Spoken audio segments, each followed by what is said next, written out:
What is up, Team Zenescope family? There's a shark. There's a shark in the office.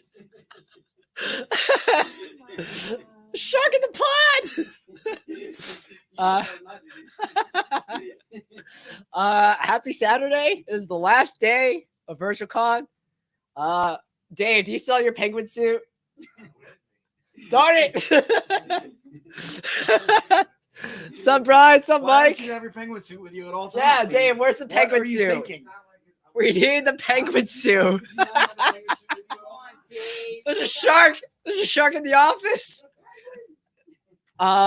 So I have this kigurumi. It's a Japanese onesie, and I love sharks. So I wanted to rock this today. It's gonna get very hot in this very soon. I'm ready. Did Trish even know that you love sharks? I think everyone in the stream loves sharks. Did Trish Yeah, know I that think when that's she why gave she you the sent me hat? the hat. Yeah, Okay. All right. She Yeah. knew ahead of time. it's all good. Hi everybody.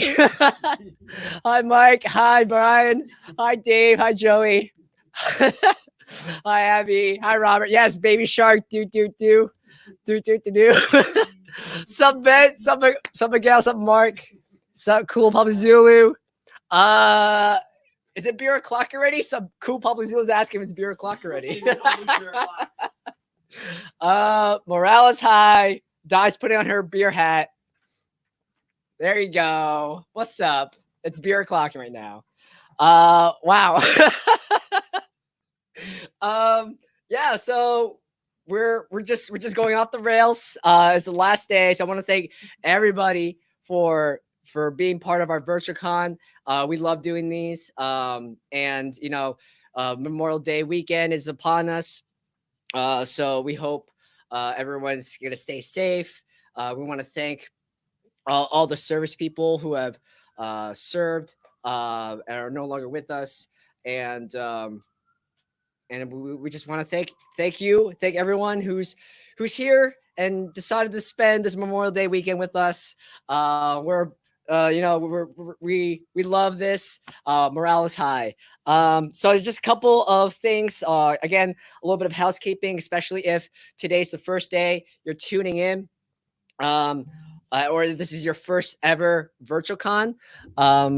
We have a specific system on how to order. So we have a ton of exclusives and merch and products to sell today. So especially if it's your first time going to a live stream, each and every product has an item code. So it could be book 1, book 2, metal 1, showcase 1.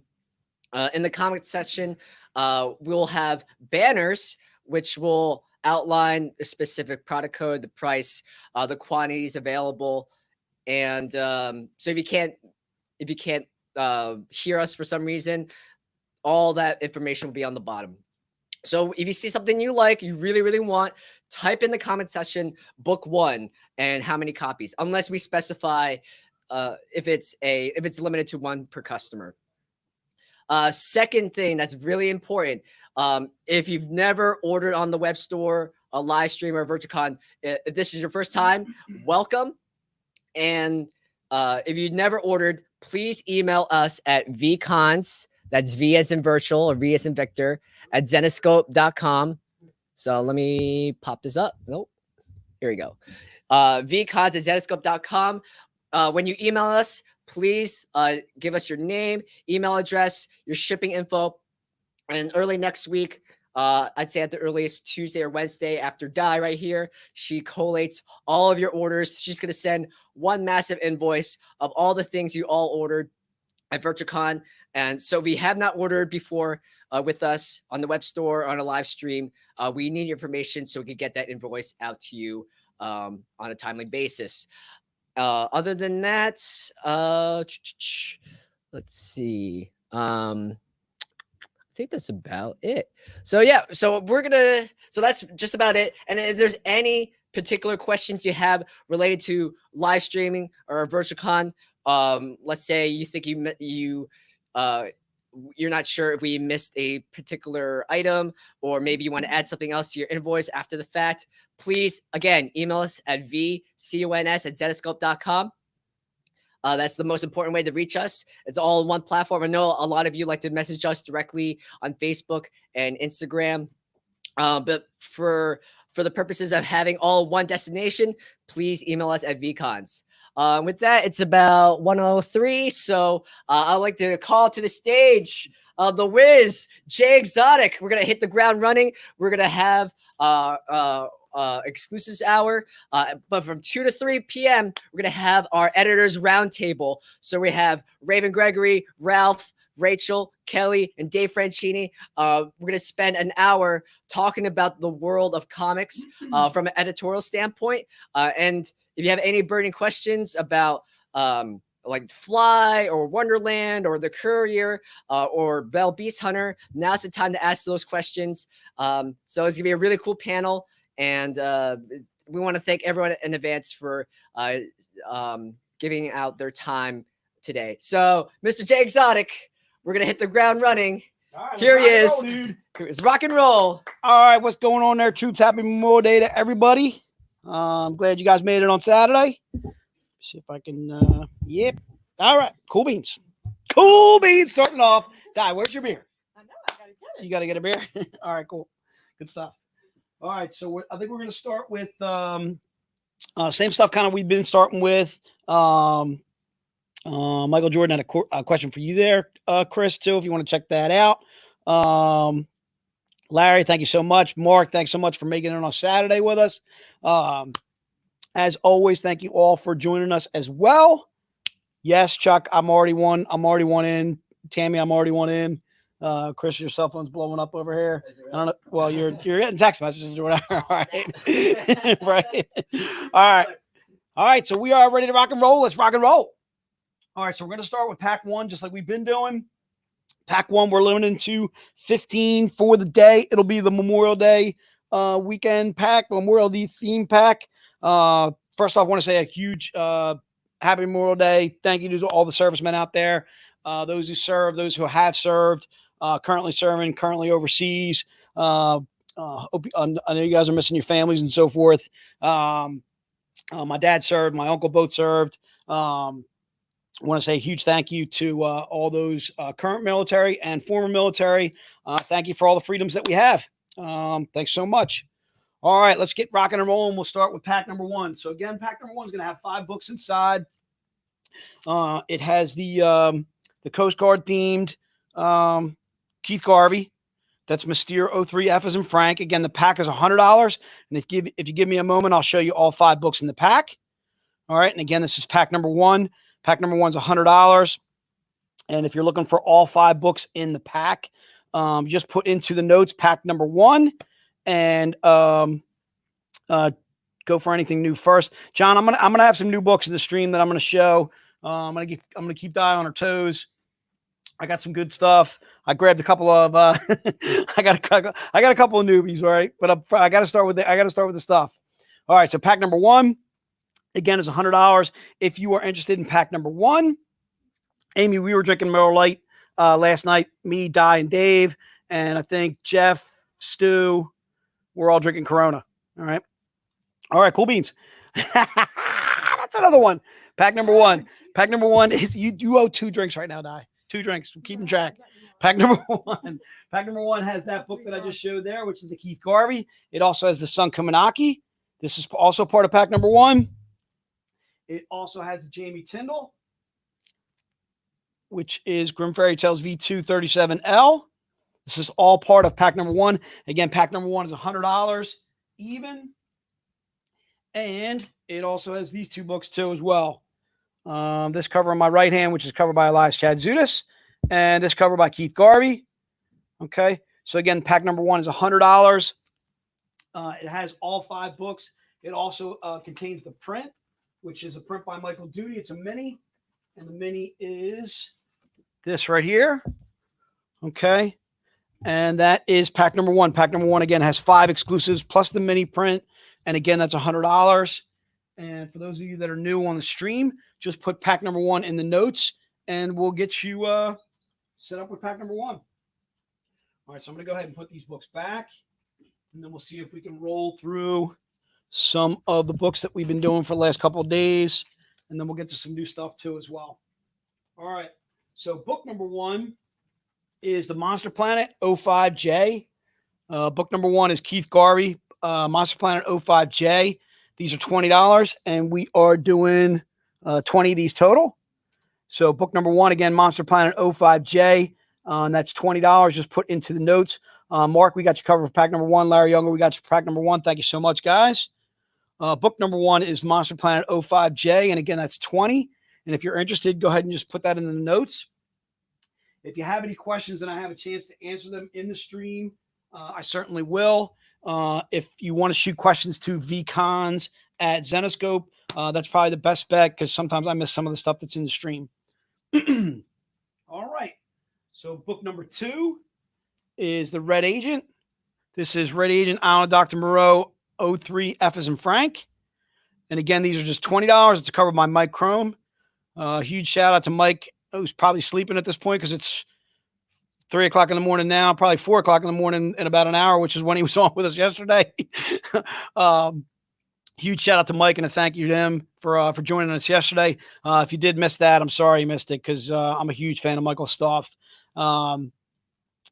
Again, huge thank you to Michael Chrome for joining us. Again, so this is Red Agent Island Dr. Moreau 03 F as in Frank.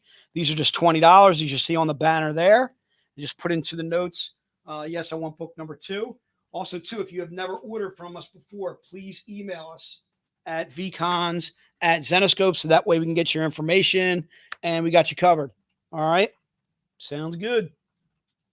All right. This is book number 3, which is the Elias Chad Zudas. It is Bell Oath of Thorns. Nice. We got the door cracked already. I like it. Book number 3 is Bell Oath of Thorns 06E as in Edgar. Again, these are $20. We're going to do 20 of these total. And again, that's covered by Elias Chad Zudas. All right. There's a little Franchini down here. There's the little Dave hanging out on the bench. The Penguin, dude, the Penguin. Book number 3, again, is Bell Oath of Thorns 06E as in Edgar. I'm looking at Chris in his shark suit, and he's making me. It's like, you know, you got to be sweating bullets over there, dude, because I'm hot standing up here. Again, this is book number 3. It's Bell Oath of Thorns 06E as in Edgar. And again, these are $20. Just put right into the notes. All right. And if you're interested in the Sun Kumanaki, that's going to be book number 4 by itself. We're going to limit these to 1 per person again. The Sun Kumanaki is Monster Planet 05K as in Kick. This is book number 4. David, I'm gonna throw up book number 1 for you just real fast. As soon as I get past book number 4. Thanks for that. We already got it there. I got a little Dies the Best right there. Vent, I'm gonna try and do 1 for you now. But again, we're gonna do these 1 per person. We will, Nick, I will have some new items for sale today too, and they will be coming up shortly. All right. So again, Monster Planet 05K as in Kick. This is book number 4. I'm going to limit these to 1 per person. Matt Messina, thank you so much. As always, Larry Younger. Abby, we got you for pack number 1. She's backtracking on me. Trudy Baker Vanderpool, thank you so much. Mark Willis, we got you covered for book number 4. Again, these are $20. It's covered by Sun Kumanaki. Sorry. And the book itself is Monster Planet 05K as in Kick. And we're going to limit these to 1 per person because it looks like we're going to. And yes, Mike, actually, I do have some new graphic novels too, or at least something I haven't shown you guys yet too. I got a set that I want to show. And then also I think I got a couple single solo ones too, based on the fact that Raven and Ralph are going to be joining us. So I wanted to highlight some graphic novels by those guys. Okay. So again, that's Monster Planet 05K as in Kick. It's book number 4, and that's $20. And I can't remember who it was in the stream that wanted to see book number 1, but I will show it again just for that person. Yep. So again, book number 1 was Monster Planet 05J. That's the Keith Garvey. All right. And again, that's $20. I think it was David. I can't remember David's last name, but anyway, I think David wanted to see book number 1. All right. I'm going to give a chance to catch up. Jaisun Lee, that's actually that's Golden Apple actually right there. Okay. Yep. So book number 1.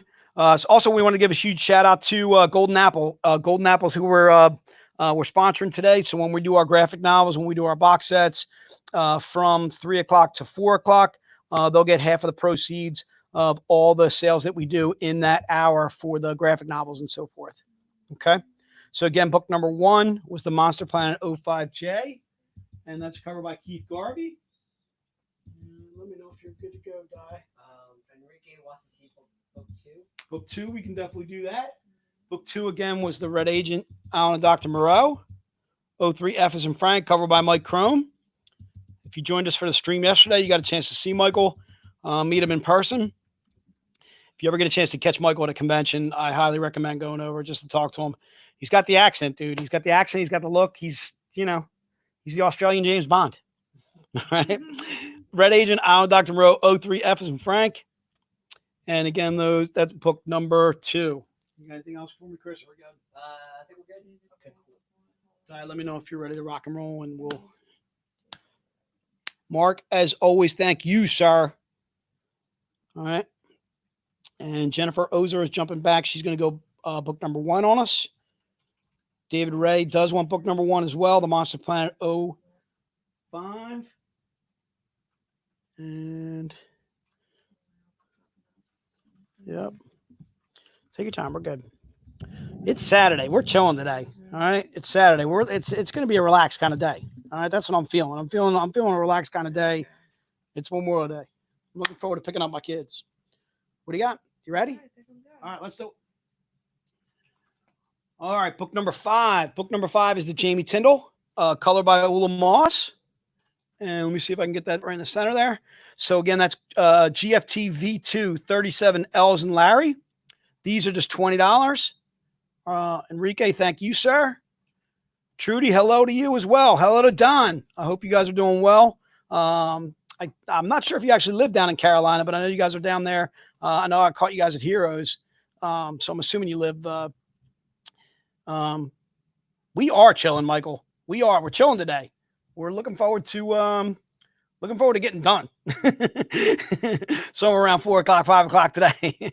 So book number 5, Grimm Fairy Tales V2 37L. Again, that's $20, and we're going to do 20 of those total. This is book number 5. All right. It was also part of pack number 1. So if you still want pack number 1, I think we still have that available. All right. I'm going to roll on to book number 6. Mark Willis is asking, is book 5 in pack 1? Book 5 is in pack 1. Yeah, Mark, book 5 is in pack 1. It actually has the sun. It has the Garvey, which is the Coast Guard cover. And then it also has a mini print, which is somewhere. Where did I leave that mini print? What did I do with that thing?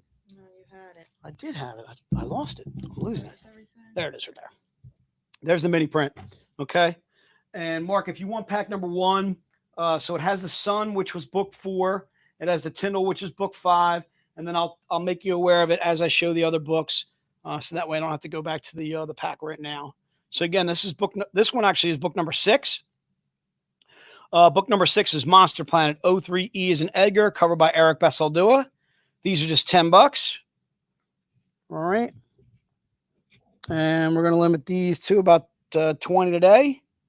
So it's Monster Planet 03E is in Edgar. And again, that is book number 6. Cool. We're ready to rock. Let's go book number 7. Book number 7 is Van Helsing versus League of Monsters. 02E is in Edgar. We're only doing 10 of these today.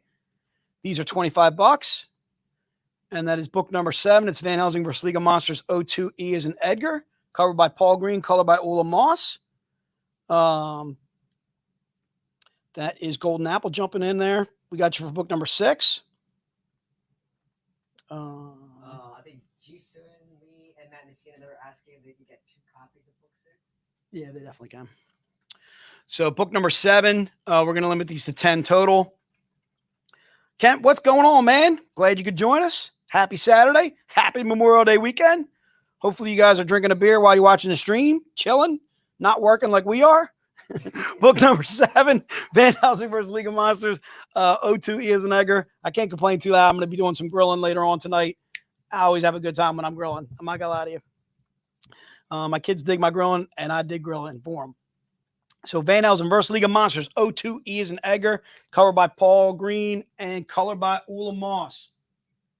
Next is the naughty version of that book, or a little bit naughtier, I should say. It's the 125 print run. So book number 8 is $50, and we're doing just 5 of these total. So if you're interested in book 8, please, Carl, I hear you, man. Always working. All right. Oh, Sean, look, is that Sean? Is that the Sean? Is that cousin Sean? What up, Sean? Happy Memorial Day, Sean, to you and your kids, and your beautiful wife as well. She's a Bermal. Book number 8 is $50. Van Helsing vs. League of Monsters, O2F as in Frank. Happy Memorial Day, Michelle. Again, Van Helsing vs. League of Monsters, O2F as in Frank. Again, these are $50. We're going to do 5 of those total. Heather would like to cancel her. Heather, you want to cancel her book 4? That is okay. And Chris Lawton wants book number 8. I'm assuming that's book 8 instead of boom 8. Boom 8.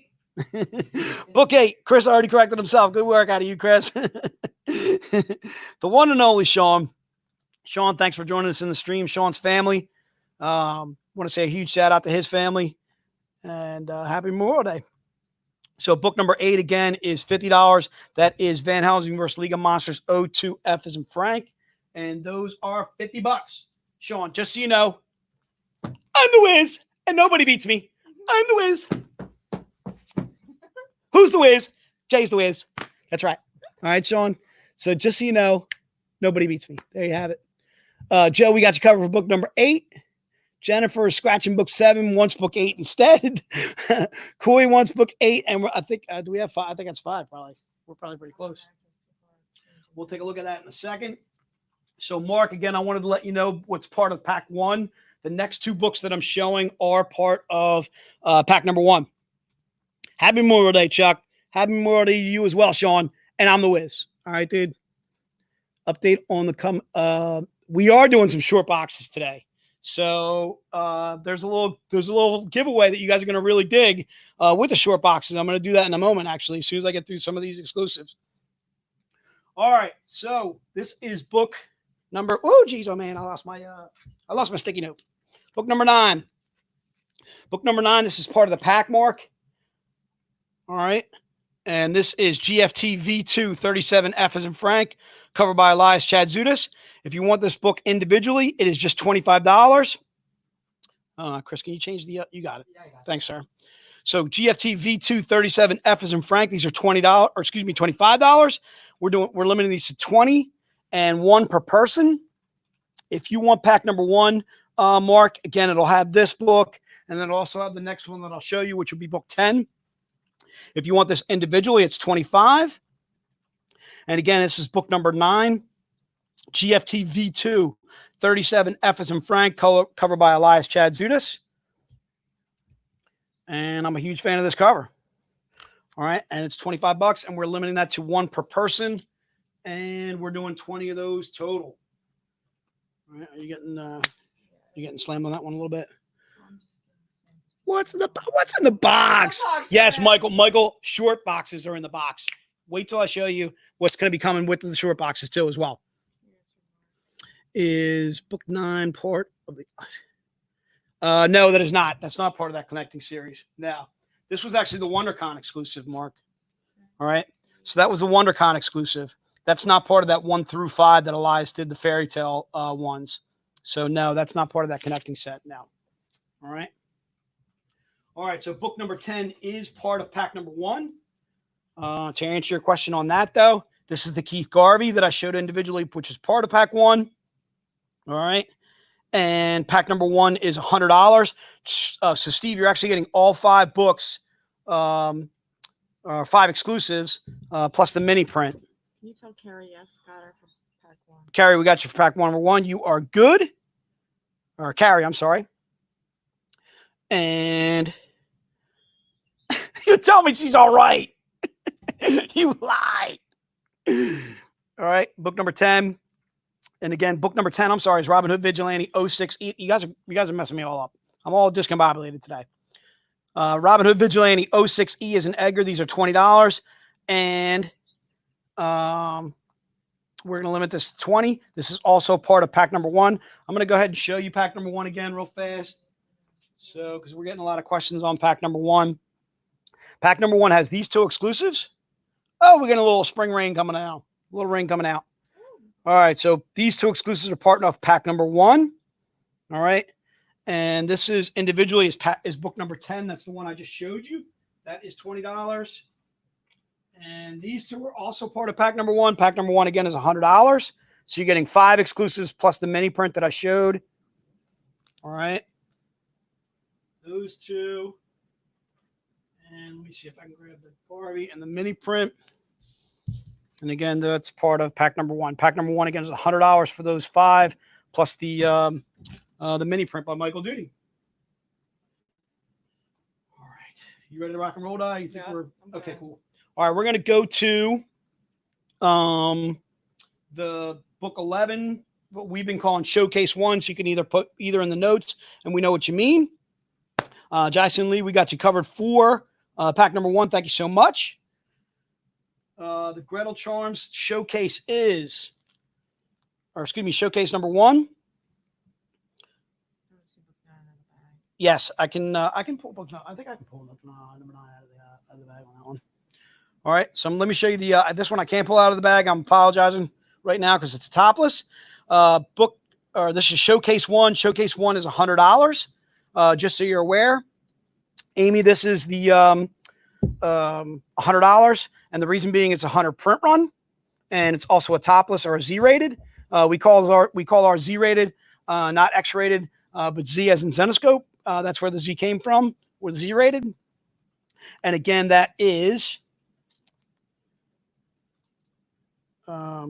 Usually, Heather, when we do mini prints, we'll do mini prints almost kind of on demand for customers. So if we're going to do however many Memorial Day packs, let's say we were going to do, 50 for the web store, and we're doing 15 a day for the stream or something like that, then we'll probably start with like 50 or 60 mini prints and see how the sales go, and then we'll print based on how we need them. Okay. All right. So this is, again, Showcase number 1. And again, those are $100. Jason Witt, we got you covered for Showcase number 1. Thanks for ordering on the stream, Jay. He and I were just talking via email. And again, this was book number 9. And I'm going to take it out of the casing just because it will eliminate some of the glare. All right, so that's book number 9 there. Let's see if I can tilt it a little bit too as well. So book number 9 is the Grimm Fairy Tales 37F, or GFT V2 37F as in Frank. And again, these are $25, and we're limiting these to 1 per person. We're going to do 20 of them total. Okay. It's also part of pack number 1. I'm not going to show pack number 1 a 4th time. Hopefully you guys know what pack number 1 is. What's that? Dave, you know what's in the pack. You're not getting it. All right, dude. I want you to go watch your John Wick. All right. So that is book number 9 without the glare. Hopefully that was good. All right. We're going to go to, let's finish. We might as well finish out the packs, and then we'll go to some of the newer stuff that I got today. All right. So the in-store pack, we are doing 3 of these total. The in-store pack, if you bear with me for a second, the in-store pack is $300, and it's 4 of our in-store books. It's this cover by David Nakayama, which is Mystere 04. I almost lost them. Also comes with the Paul Green. That is Van Helsing versus Dracula's daughter, or excuse me. Yep. Van Helsing versus Dracula's daughter 2. So it comes with these 2 in-stores. If you're not familiar with our in-store books are books that we bring only to the comic shops that we go to. Sometimes we'll do those in packs like we're doing right now. Okay. And also comes with the Grimm Fairy Tales 31, or excuse me, Grimm Fairy Tales 19, which is in my right hand on the left side of the screen. That's a Keith Garvey. And then the Sun Kumanaki, which is Grimm Fairy Tales 31, also comes in the in-store pack. And these are 100 print run books, the 2 that I'm holding that you see here. And it's $300 for the pack. We're only doing 3 of those total. All right.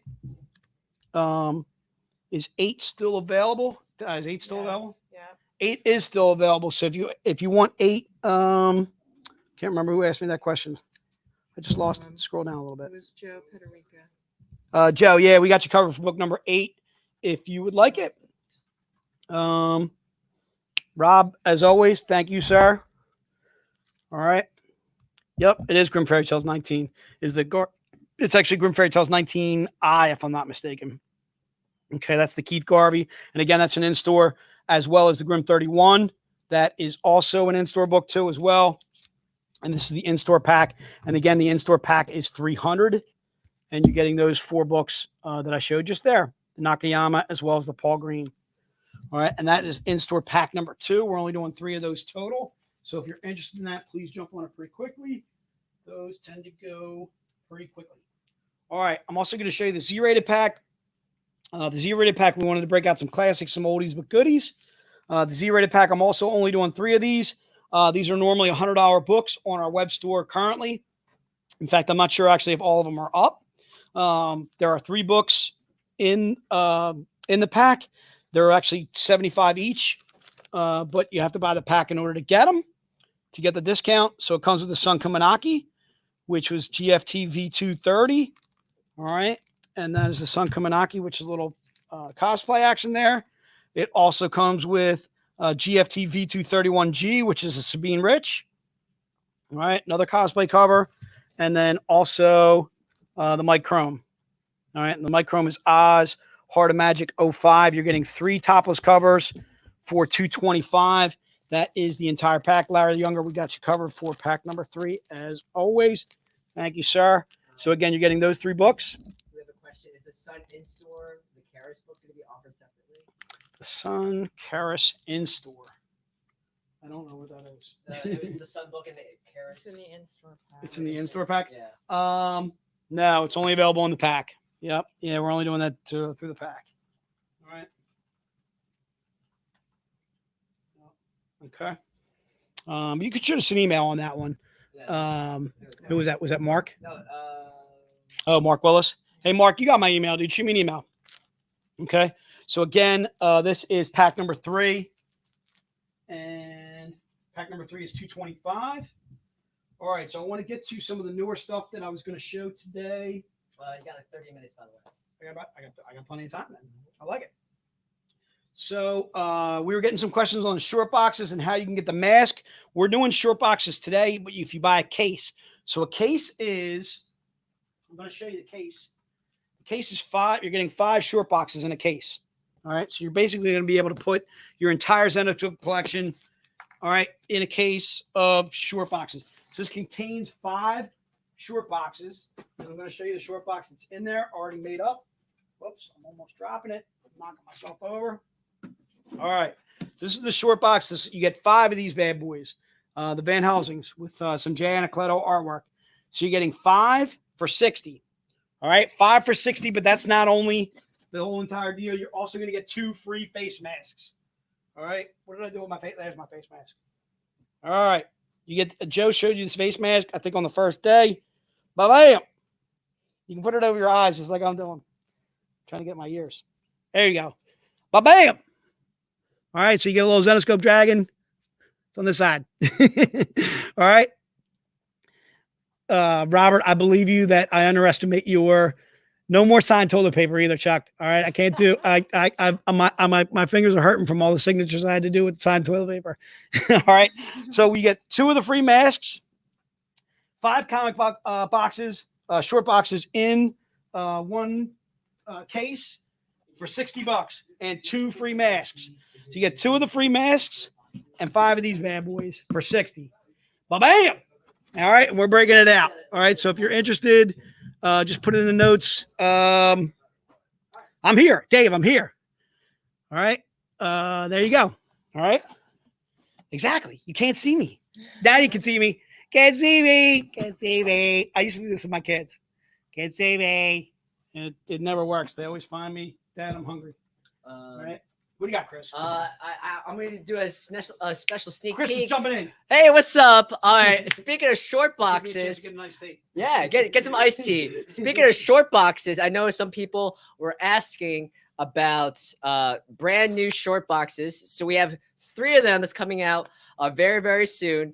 So they're going to be coming in-house either the end of this month or beginning of June. So I'm going to show some images right now. Special sneak peek at 3. That's right, 3 different short boxes that we're getting. So let me pull up the first one. So we got a Bell Beast Hunter short box. I think that's Jay Anacleto. Dave, is that Jay? Dave, oh my God. Okay, so I'm pretty sure that's Jay Anacleto. I don't know what's the exact comic cover, but that looks really dope. So that's the first short box. Here's the second one. This is our Paul Green Valentine's Day image. I believe that was 2019's. That's definitely Paul Green. What was the first one? Go back to the first one. Yeah, the first one. Oh, that's definitely Anacleto, dude. Yeah. Yeah, you got it right. And this is Paul Green. I forget which issue, but this was one of our Valentine's Day exclusive. I'm pretty sure that was from Tales of Terror. Pretty sure that was from 2019. This was a really hot cover. One of Paul Green's most in demand covers. I know that this cover in exclusive form has been long sold out. And the last one, again, another Paul Green artwork. With Robyn Hood. So these are our 3 new short boxes that are coming later this month or beginning of June. So it's really cool, really exciting. And if you need a place to store all your comics, you can look forward to these. But if you want our awesome Zenescope masks right now, if you buy a case, so there's 5 in each case, you can get 2 masks free. All of us in the office can attest. They're really, really nice, really comfy, super comfy, made of thick, sturdy material, and they fit great and have this really cool asymmetrical design. So can't go wrong. And everyone's been going crazy over all of these new books at VirtuaCon. So you need a way to store all your books. So what better way than on a Van Helsing short boxes? Exactly, Mr. Wiz. All right. So thanks again, Chris, for jumping in there. We got some short box. We are going to have short boxes again. What, June? Like end of the month. End of the month. June, yeah. Okay, so like June, we're going to have new short boxes for you. The ones that Chris showed you, the Paul Green, and then also the Jay Anacleto.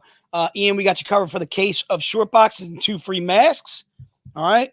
Robert Pete, I got you covered for the short boxes as well. Thank you so much. Robert joining our neighbors to the north. We the north. All right. Copier.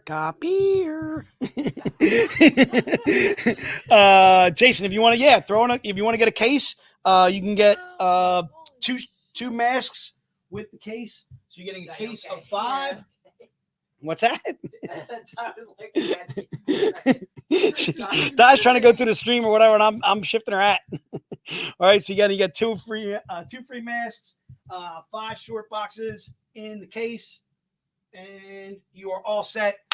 If that doesn't cover your comic collection, Robert, you are out of control, sir. What do you want me to tell you? How much is the case again? The case is $60. So you're getting 5 short boxes. I'll show you the short box again one more time. Again, they're all Van Helsing. All right. It's all 5 in the same short box in the case. And it is $60 for the case.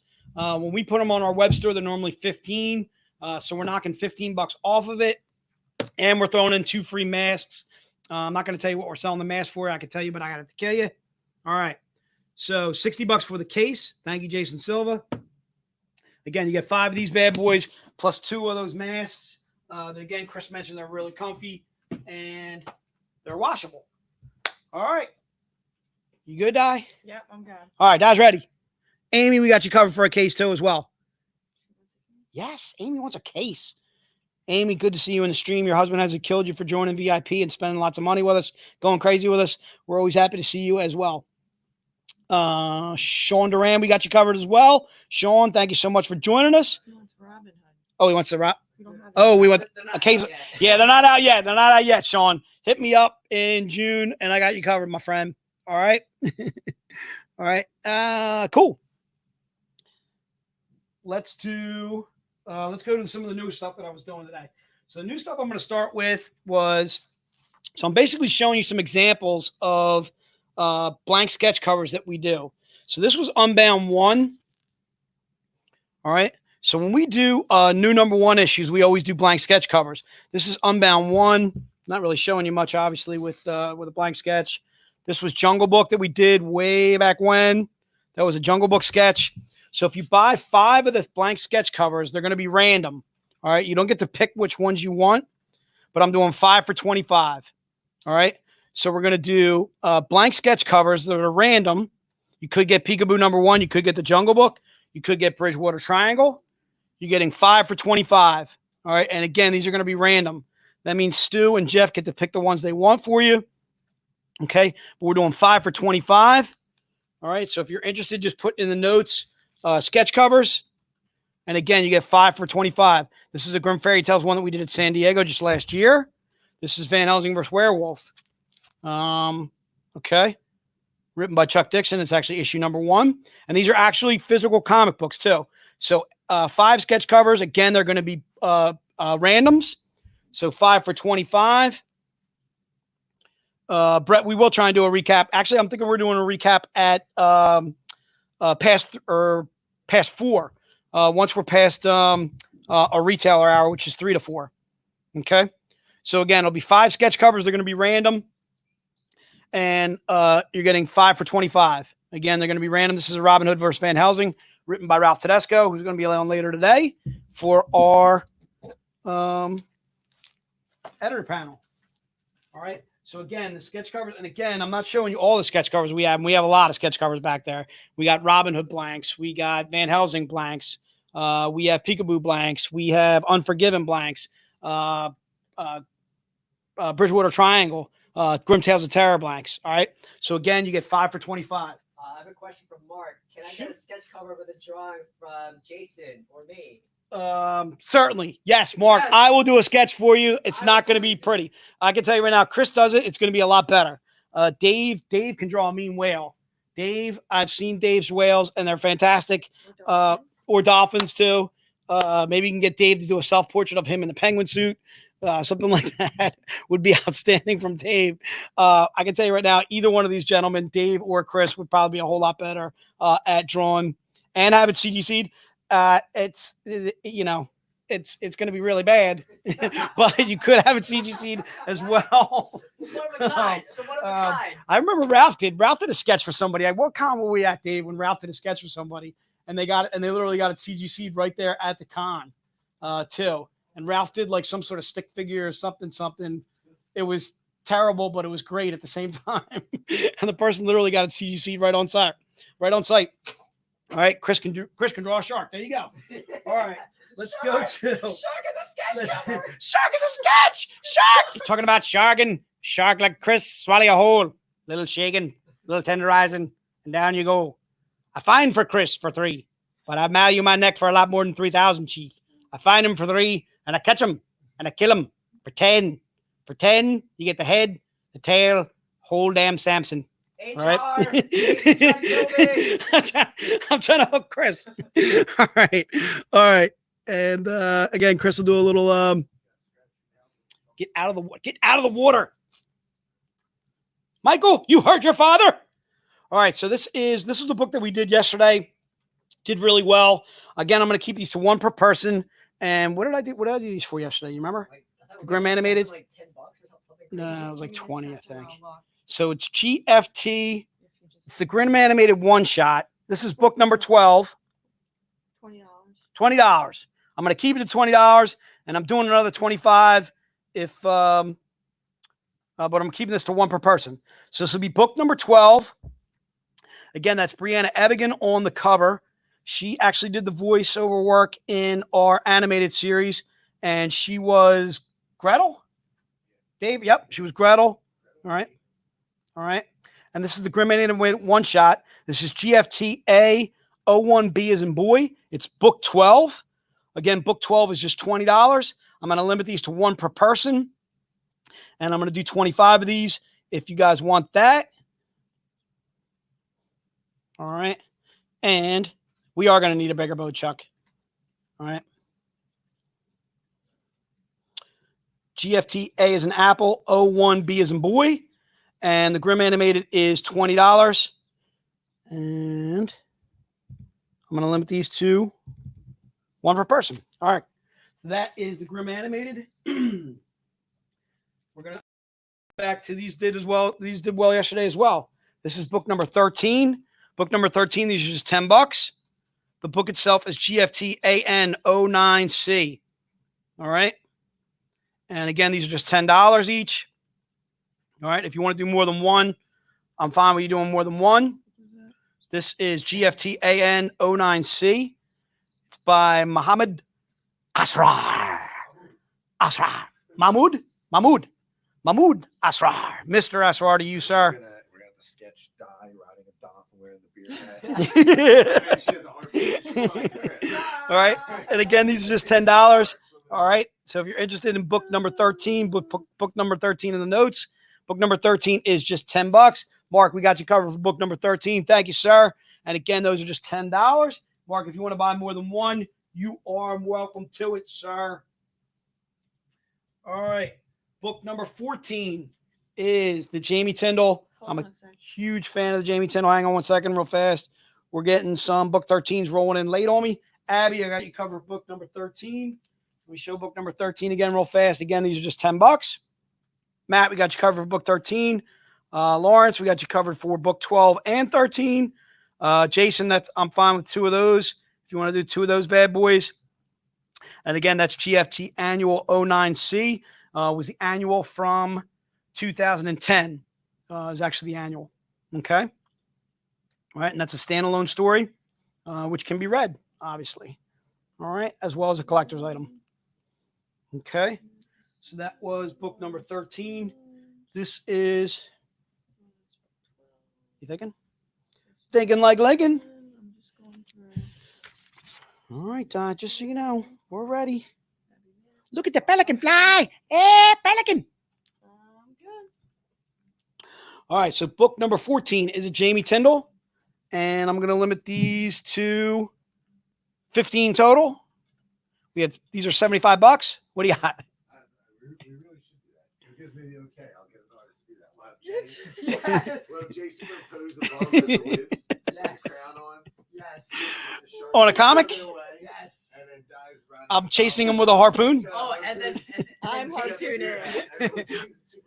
Are you harpooning me or are you harpooning Chris? No, you're superimposed over the top of your Miz hat on. Dave, you got to get over and get on the mic. All right, dude. The fans want to hear. Oh, and, All right, and Mermaid. Cool beans. I did not say it that time. All right. If you guys want to take a drink, it's up to you. Yes. Book number 14, Jay, we got you covered for two of those. Larry, we got you covered for book number 14. Book number 14 is $75, and that is a 100 print run.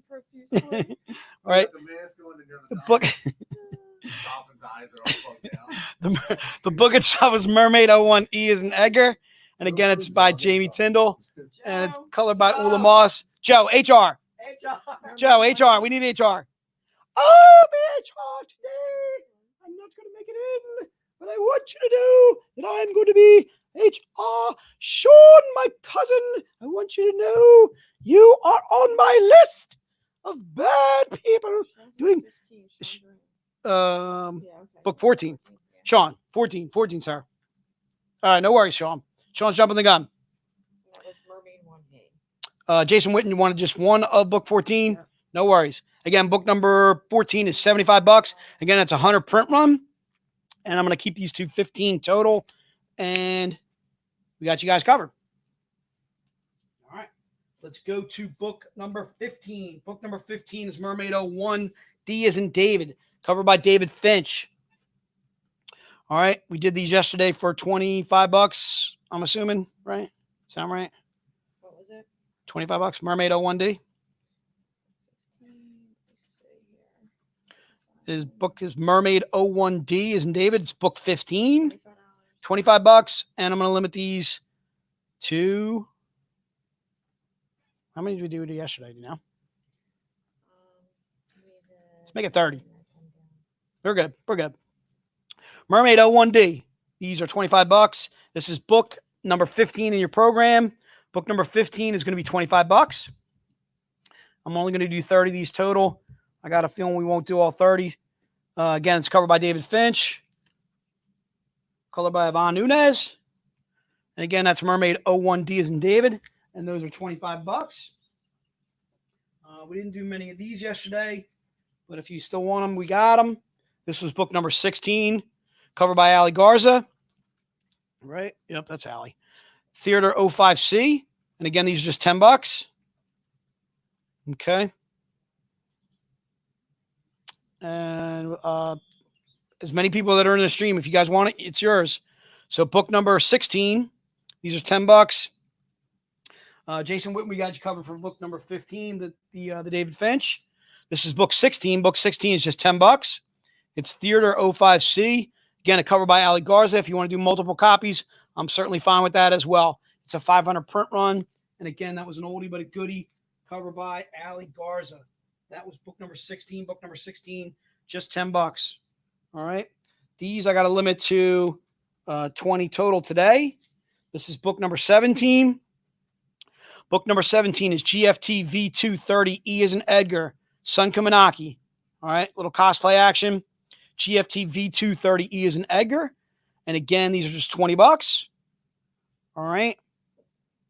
And I'm going to limit these to 20 total. All right. Get me for the blank sketchbooks. Amy, do we got Amy for the blank sketchbooks? Oh, you want drawings from everybody? All right, Amy, you are a gamer. All right. All right, that was book number 17. Book number 18. Get your fingers ready. All right, you're going to want this one. Di, you ready? No.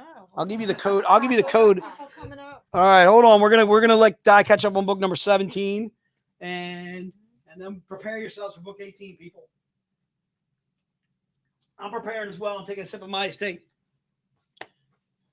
Tammy, we got you covered for book number 17. Jason Whitten, we got you covered for book number 17. Just to recap, book number 17 was a Sun. All right, and that is GFT V230E as in Edgar. We're going to limit those to 20 total. Book number 17 is $20. And again, that was a cover by Sun Kumanaki. If you didn't catch Sun on the last stream that we did, huge fan of Sun stuff. She came on with Sabine Rich actually on the very first day that we did the convention last month, and that was Wednesday of last month. Okay. Is that duty? Mark, did you just say dutied on? You can't say duty. Duty. All right, duty. Duty's a bad word, dude. Can't say dutied on the stream. Oh, is it said doodled? Oh, I thought it said dutied. I'm struggling, man. That's how bad my eyesight is. All right. What? Doodled, duty. You know what I mean? All right. And I tell you right now, Mark, you don't want me to doodle or doodle duty. You don't want me to duty on your sketchbook. It's gonna be bad. It's gonna be all bad from there. All right. Hold on, Ian Lawson. Oh my goodness. Book number 14, Ian Lawson. Book number 14 was, just so you know what you're doing there, was Mermaid 01A. David Ray. All right. Ian Lawson was 14. Yep, he was book number Jay, 14. 9 minutes left, man. I got 9 minutes. 9 minutes. I'm okay. Hold on. We're okay. We're good. Give me 2, Utah. Ian Lawson. Give me 9 minutes. Give me 9. Duty. I got duty. Duty. Doodle. Doodle.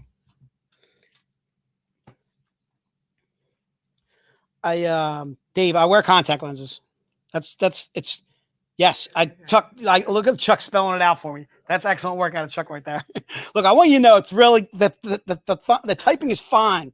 All right, so book number 18. Get ready, people. I'm doing 23 of these total.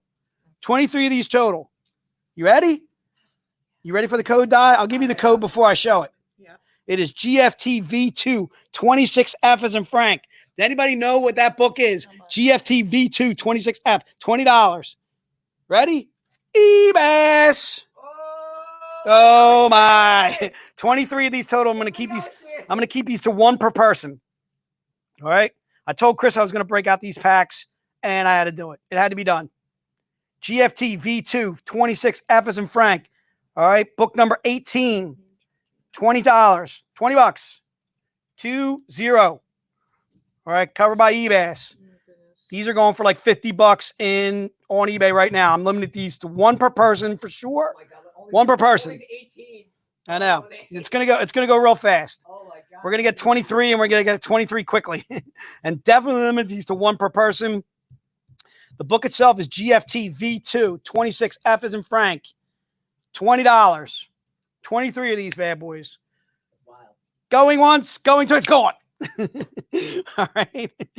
We're going to have to slow down now for sure. Do you have any of the What do you got? blue and red Yoshi version of that?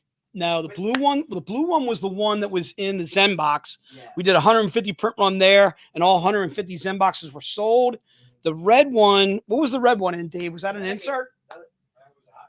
That was the Hot Flips. That's probably on their web store. In fact, if you guys want to support Hot Flips, they did a couple versions of the Yoshi. Go to hotflips.com. You can see the versions that eBass did of those or that book for them. If I could speak in English, I would tell you. All right, so I'm going to give Di a chance to catch up. What do you got, Dave? Boop, mouth, Burgundy. Boop, boop. You stay classy, Dave. All right, stay classy, San Diego. I have lots of leather-bound books in my home. Smells of rich mahogany. All right, lots of leather-bound books. All right, I'm trying to keep this. Chris has put me on a time limit. I only got like 6 minutes left, and I already see Rachel on the stream. What's up, Rach? What up, Rach? Oh, Rach is waving back. What's going on, Rach? All right, so GFT V2 26 F as in Frank. I'm doing 23 of these total. You got Hold on, guys, making sure we got you guys covered. John, if you want to put into the notes, I want book number 18. That's how you purchase them. Okay. If you've never bought from us before, you email us at vcons@Zenescope. Give us your address. We will send you an invoice that you can pay via PayPal. You can, when we send them the invoice, they can pay via credit card too, right? Yeah. Right. Basically, it goes to your email. You can pop it up and then pay for it. Okay. All right. So GFT V2 26F as in Frank. Again, I'm just doing 23 of those total. And I got a feeling we're very close to sold out if we're not sold out at all. All right. Di, do you want to read off like who got the book 18? Because we have a lot of people asking if they got it or not. Yeah, I'm still going down here. How many did you say you had? 23? 23 total. Now, I think what we'll do, Chris, since we're kind of pressed for time, is we'll just, if they're not sure if they got it, just shoot us an email at the VCons. Right, that's To it. you. We're good? You got 23? Yep. All right. So the last person, if you're past the last person, who's the last person in the stream? Was Matt Messina. So if you're past Matt Messina, you probably did not get it. And I apologize because, again, we had 23 of those total. So Ashley, Megan J, I think you may have missed. Yeah. And Carl Gill, you may have missed on this. And I think that was it. Okay. All right. So, again, that was book number 18, which sold out like that. Crazy rate. All right. Book number 19 is another one that's going to sell out. This is probably going to take us right to 2 o'clock because it's probably going to take us that long to write everybody's name down. All right. So book number 19 is, I'll give you the code. You ready? So it's RH Outlaw 05G. Oh, I think I know what this one is. All right. So Robin Hood Outlaw 05G. All right. I'm doing 24 of these total and they're $20. Okay. You ready? Yep. All right, here we go. This is the Dawn McTeague. All right. So just if you want book 19, put book 19 in the notes. And again, these are $20. And I'm going to limit these to 24. I have one more than I had of the eBass. All right. So Robin Hood Outlaw 05G as in girl. These are $20. And I have 24 total to sell. Brett, we got you covered. Ben, we got you covered. Aaron, we got you covered. Jay Whitten, we got you covered. Heather, we got you covered as well. David Ray, we got you covered. Dave Uni, we got you covered. I knew these were going to fly. There you go. Book number 19, again, is Robin Hood Outlaw 05G as in girl. And again, those are just $20. And we're going to limit that to 24 total. All right. I'm going to give Di again a chance to catch up. Looks like it's probably going to take us right up to the end. All right. So again, book number 19. And book number 19 is 20. If you want that, go ahead and put it in the notes. Oh, Kelly's in the background. What up, Kelly? Kelly! There's Kelly jumping on along with Rachel. They're ready to rock and roll. Looks like Ralph is still blank. Looks like Raven's still blank. Nothing personal against those guys, but they're blank. You know, you're not missing much. As long as we get Dave on, we're good. All right, book number 19. I think I got fired by Ralph yesterday. Why am I still here? I got fired by Ralph yesterday. Why am I still here? Why are you here? I'm gonna refresh this. Oh wait, actually, Di's still taking orders. No, Di's still Di's still rock and rolling. So we're going to catch up on all the book 19s. The book 19 was the Dawn McTagg. All right, and that was Robin Hood Outlaw 05 G as in girl. All right, and again, I got 24 of those total. And once we get all 24, we're going to stop it there. We'll cut it off. Refresh. Amy, we got to refresh. We're going to refresh in a little bit. As soon as we get all the names written down and make sure that we got pretty close to 24. This one, I think we actually may have a couple left over. I still got to do one per person now. All right. For sure. All right.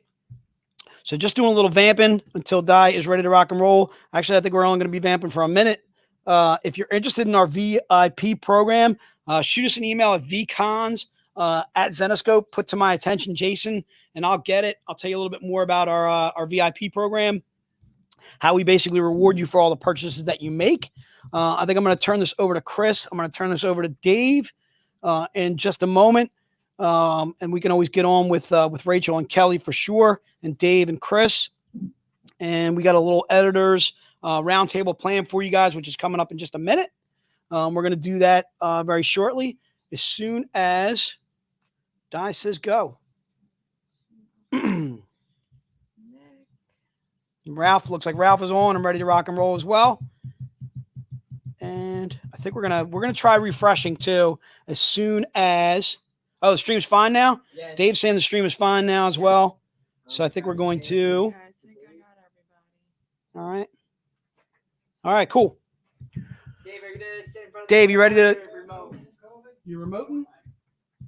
All right. So if you want to stay tuned for the panel is going to go from 2 to 3. And then we're going to do retail hour, which will be graphic novels and box sets and stuff from 3 to 4 in that hour. And then we'll try and do a little recap on some of the exclusives, and we'll get to some of the other new exclusives that I had too as well. All right. I'm turning it over to Chris and Dave. What's up, Dave? Dave, of course you got to wear your hat. What is going on? Chris, are you wearing the hat, or you're? I'm a shark. I'm a shark today.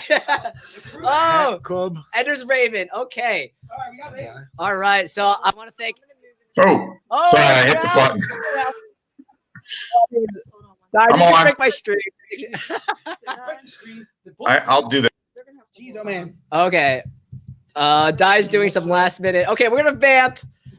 I can't hear anyone. I need to. Actually, I need to. Just hold on. Just tell them to wait. Oh, there you go. Okay. You know what? We're gonna activate. Introducing all of our editors. What is up, everybody? Hello. Where's your hats, guys? Raven's got a I hat. don't get a hat. I didn't get the memo. We didn't get the hat message. We should have Yeah, planned no- it where if no one I on this really side got the hat. one. Oh, All right, Rachel got Rachel's the ahead hat. of the game. That's awesome. Very That's cool. cool, Dad. I feel so weird. Why are we the only two wearing hats, Dave? Rachel had one. I Chris think has a shark we include on. it in our clothing a lot. We don't tell most people, but we do. Di, we're good? Yeah, I'm good. Cool. Awesome. So I want to thank everyone for coming on today. This is our Zenescope Editors Roundtable. So we have editors from all ages of Zenescope, and we're very excited to do this panel today. So I'm going to go ahead and introduce everyone. So starting with Ralph.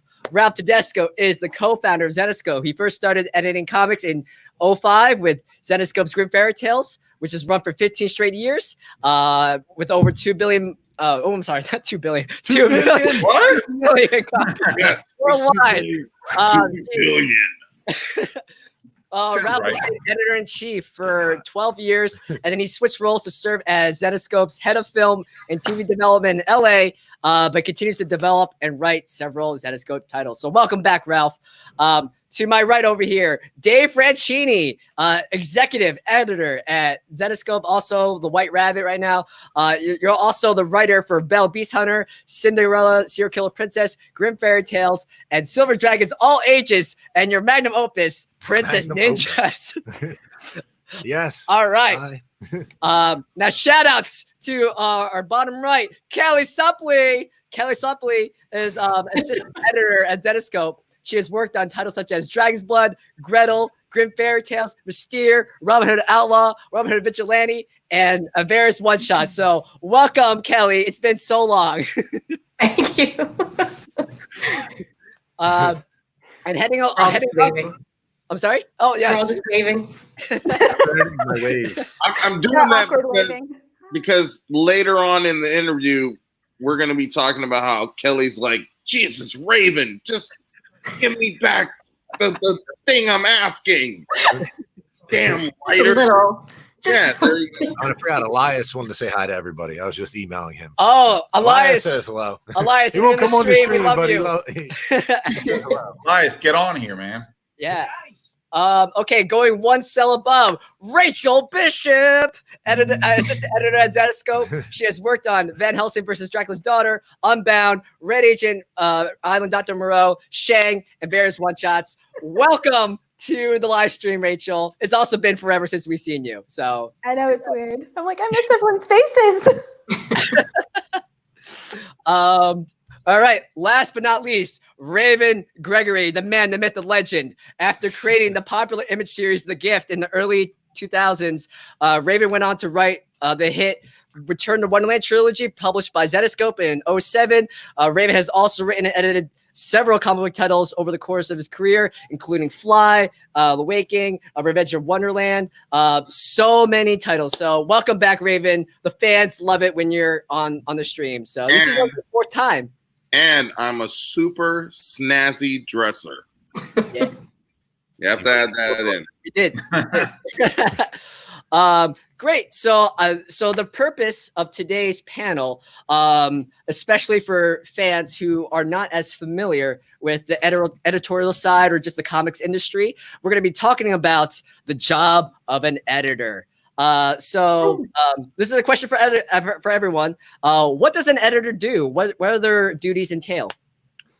I don't know. You don't know? you just make it up as you go? Thanks, Dave. He's been winging it. I don't know. They haven't caught on yet. Excellent. No, I mean, I guess. Do I answer that? I Yeah, guess go I'll ahead. answer that. I mean, For everyone. You have to Basically, start. yeah, I mean, there's a lot of levels of it, but basically, a lot of it is just taking a script from a writer and getting it to an artist and running the art team and making sure it comes in on time and looks like what it's supposed to be in the script. So taking it from script to comic book. But there's a lot more. That was the quickest way to say it. Yeah, it's a quick way. I mean, it's a lot. It entails a lot. I think it's like I always said. It's sort of like if you're comparing it to a film, it's almost like you're the director in a sense. If you're the editor, so you're really kind of shaping the vision of the writer, working with the writer in tandem with the artist, and like getting that vision to kind of shape what really your vision of it as well as theirs. So it's sort of a process of a bunch of different, collaborative. That's the word I'm looking for. Collaborative process. That's how I always looked at it. My favorite part of this whole conversation was that everyone left out the headaches of dealing with certain writers. Joy. And you just started, Raven. See, this is what happens when then I can do that. Oh, don't mute Raven. Yeah, don't be a Raven, man. Don't be a Raven. Be professional. Don't worry, we'll get to the headaches of. Okay. A lot of aspirin. That's what hour 2 of this. That's what Kelly and Rachel. This is more therapy for them. Yeah. For an Lots hour. of Oreo cookies. It's taken me a lot of Oreo cookies to get through this year. Oreo cookies. Kelly and Rachel, do you have anything to add? What the life of an editor is like on the daily? I mean, I think we have a lot of interesting conversations. You know, especially like when we're trying to figure out sound effects. Yeah, those are fun. Especially when I write sound effects, I go, make a sound effect that sounds like that. Yeah, Well, all the time noise. for Unbound, I'm looking at Kelly over like the little partition, and I'm just like, what kind of sound does a werewolf make when it's like clawing at this kind of armor? And she's just like, I don't know. We're just making these weird sounds back and forth, and Ashley and Chris are just like, I'm always trying to like make sure that nobody sneaks up on me at my desk while I'm making the noises like, and I'm trying to write them down as like, it's a weird. That's why you close your office door all the time. It's the sound effect time. I barely put in an effort on sound effects anymore. I just the letterer will figure it out. They know. Somebody will get it. Somebody will make it work. Yeah, dude. It's taken me 10 years to get to that point where I'm just like, so the sound effect that somebody makes when this happens. Right. I used to be like, pshaw! And then you realize you never heard that sound before in your life. I've never heard the sound before. Yeah, exactly. Cool. So a follow-up question, compared to other types of industries, Excuse me. 2 seconds. Oh, sorry. Your shark outfit looks amazing. It's so good. You know that, man? Like, wow. I think you look like a shark. Bravo, man. Yes. It is very comfy, but it's very hot right now. Editor to not editor. Well done, sir. Well done. Editor to not editor. That's editor to show. Brilliantly stated. All right, Chris. Sorry about that. Sorry. Sorry. Please behave. So compared to other types of industries, what is different about editing for comics? What makes it stand apart when editing a novel or a magazine publication? That's more Rachel and Kelly. Yeah. well, Kelly and I both have really different perspectives because she came from pharma and I came from marketing. So I know for me personally, doing marketing like with traditional newspapers and magazines and stuff, I was the last stop. So I was always like, oh, I can just like, I didn't have to answer to anybody except my publisher about what changes to make. And I had to keep being like, Rachel, you can't just make changes here. You have to ask. that took a while. Yeah. Now you're the first and last stop. Yay. Kelly, No how about stress you? there. As far as pharma editing goes, that's very structured. Like there's not a whole lot of creativity. It's just very rule abiding. So I don't know. It's totally different from comic book editing. A lot more fun. You mean? Oh, yeah. Yeah. Facts. Who needs facts? Just make them up as you go. I never edited anything else but comic books, so I don't really, or graphic novels, so I don't have a perspective there. Well, Exactly. I guess as a spin-off question, so if you've only ever edited comics, would you be willing to like step out into like novels or some other, or is just comics is it? It's like this is the place to be. I've hit my peak. You hit your peak. That's it. That's as far as I'm going. It's just comics. Who's that question for? I'll just any like you, Dave, Raymond. Never. Oh. There is no other medium. It's only Rob, comics. could you imagine editing a novel? Oh my Written by God. Raven. Written by Raven. Never. There'd be like 6 chapters in a row. That's I would have to retire. Chapter 1. That question's not really for me. I don't know if maybe Kelly or Rachel want to answer that. Mm-hmm. Oh yeah, like do you want to stay in comics editing forever, or do you want to That's the right answer. something That's the different? right answer. They don't get to answer that. Yes, forever. Yes, Forever. forever. We signed a contract in blood. Rachel, I saw that. I see what's going on there. Right, Gizmo? He knows. Aw, Very cool. not today. Kyle's evolving already. Sorry, guys. Great. So I have a question. So the editor is the bridge between the writers and the artists. And there's a lot of moving parts when you're putting together a comic. Is there any particular challenges or obstacles between working with all the parties involved, or Any particular headaches? Do I got to start? Yes. Yes. I mean, yeah, there's always, it's never like issues. It's just more like problem solving, obstacles you got to figure out. So you got to, a lot of times you work with a lot of artists that might not speak the same language.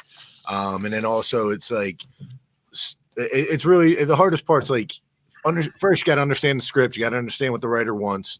And then you got to figure out the art team. You got to figure out what artist and what kind of team can bring that together and what and kind of hit what you're going for. But then also you got to like on that, you got to make sure that team can like there is headaches, but it's more just like it's just keeping up with it and figuring out ways to stay on track and on time and also keep it pretty consistent and well legible and flows well, makes sense. yeah. I mean, there's always, you're always going to run into issues, and it's just really you got to. It's always putting out little fires and figuring out how to keep moving and keep going.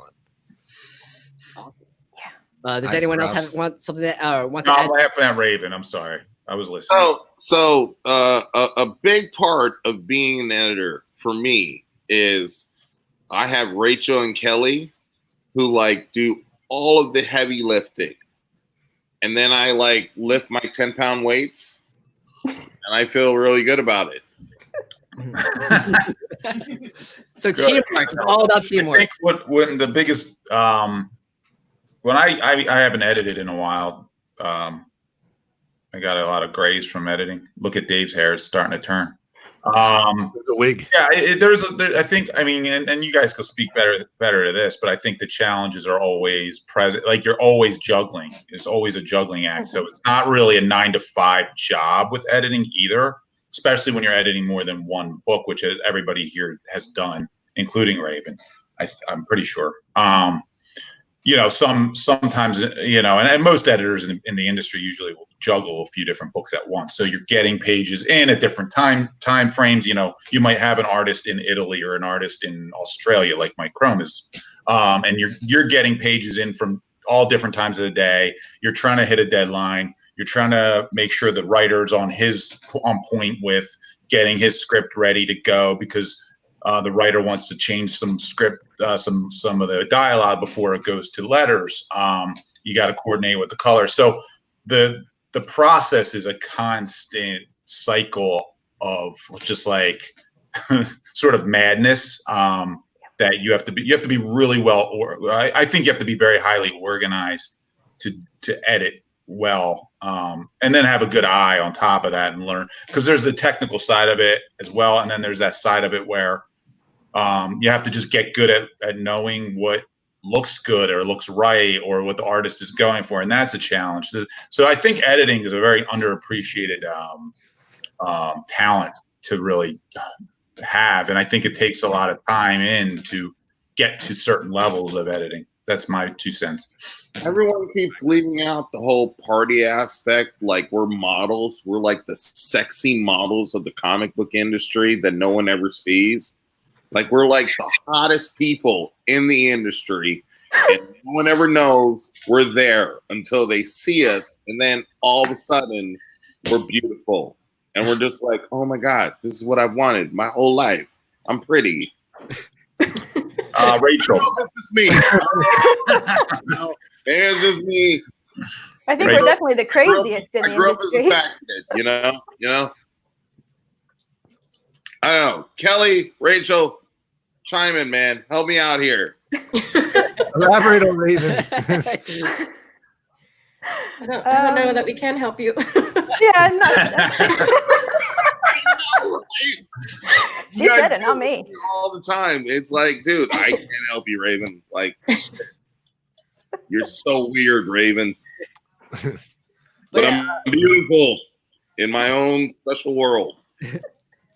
But yeah, Kelly, Rachel, was there any particular obstacles or challenges, or as Dave would call, like any types of problem solving that stand out to you, or are significant, or something that's enlightening to the audience? I think when you start, like Ralph said, it's super busy. You're always like having to be on top of everything, and then like it's when like the really like the curveballs hit that you're just kind of like, I'm just about to go crazy. Like when you have to bring on extra, like additional artists onto a book, you just feel like you're going to go absolutely insane. It adds another level to everything that you're like having I can't speak, dealing with just bringing new artists onto books in the middle of things. If an artist has to drop out for health reasons, family reasons, whatever, that's been my biggest, like everything else. I was like, I got this. And then it was like the last issue of a book and I was like, I don't got this. That poor Kelly had to deal with me constantly, just being like, how do you do this? How did you do this? I need help. Mm-hmm. So I mean, I think to add to that, it's like you just have to be adaptable. Like you just gotta go. You gotta run with it and try to do the best you can, and then freak out and go to Dave. every book that happens a lot. Every book's different too. That's the thing too. Like it's never like, all right, like even the issues change. Even if you're on the same art team, it still changes from book to book. Yeah. Like it there's no way to be like, oh yeah, there's one way to do this. It's like it's always changing because you're always working with different personalities, like Raven. There you go.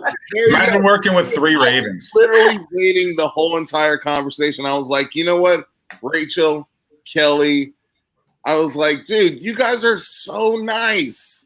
At no time whatsoever did you guys be like, Raven. As a writer and an editor, it's like, dude, get your script in. Holy shit. What are you doing? It's family friendly, Raven. Oh, family friendly. Holy, whoa. Get your script in. You have to have a little bit of you can't be, I think sometimes when you're an editor, you just can't be that nice all the time. You can be a nice person in general, but sometimes you just have to it's almost like being a teacher. What's that? Like a nice terrorist. Like you're acting nicely for your demands that you need. Yeah. Well, Ralph was always super nice to me. He's like, dude, I just want to be nice to you the whole time. He was like, dude, I never knew love before until I say that a lot. Every conversation started with a song. I never yelled at Raven once either. Yeah. So Kelly and Rachel, you touched on some points about like there's a learning curve, and you always had resources like Raven or Dave to go to. But for Ralph, I mean, when you started the company, a lot of the things you were learning on the fly or learning for the first time. So where did you learn how to edit comics originally before Zenescope and before becoming the editor in chief? And same thing with Dave. Like when you took over the role, like what knowledge did they impart to you, and what tricks did you try to implement? Should I go first? Yeah, Ralph, you can go first.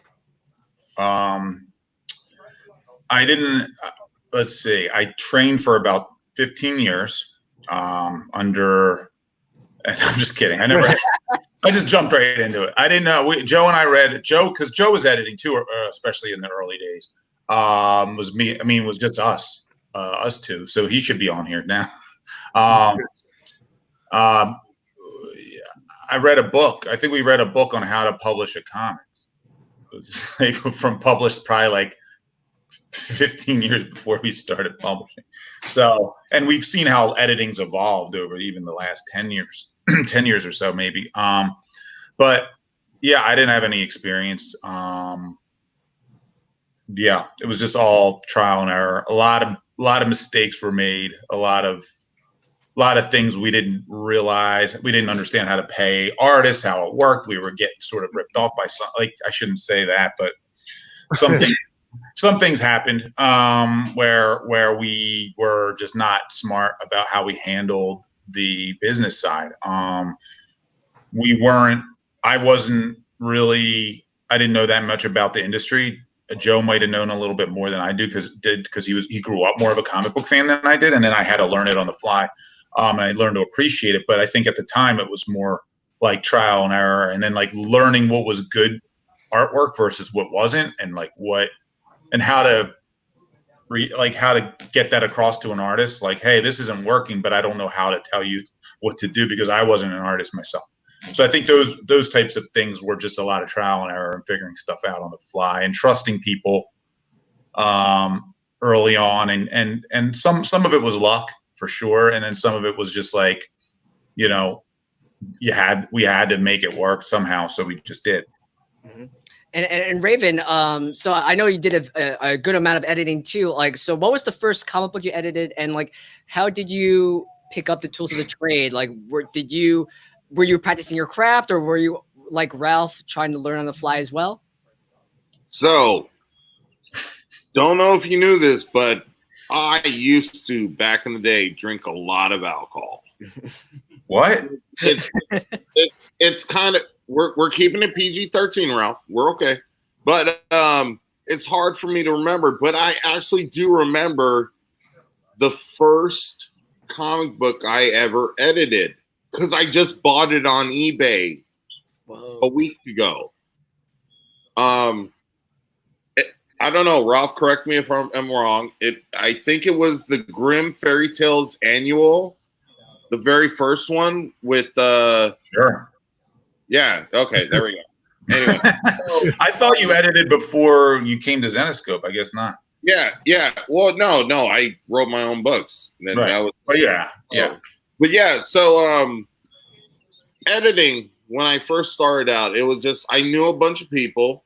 I had been in the industry for X amount of years, hanging out with Zenescope at the same time, and I just had a lot of connections, and I really never knew, like, to this day, I've been in this industry for almost 20 years now.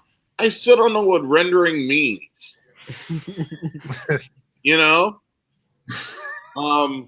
Or saturation, or all these big words that colors and I know what earth tones means after 10 years. You know? I'm like, it's looking muddy, you know, that kind of thing. But yeah, I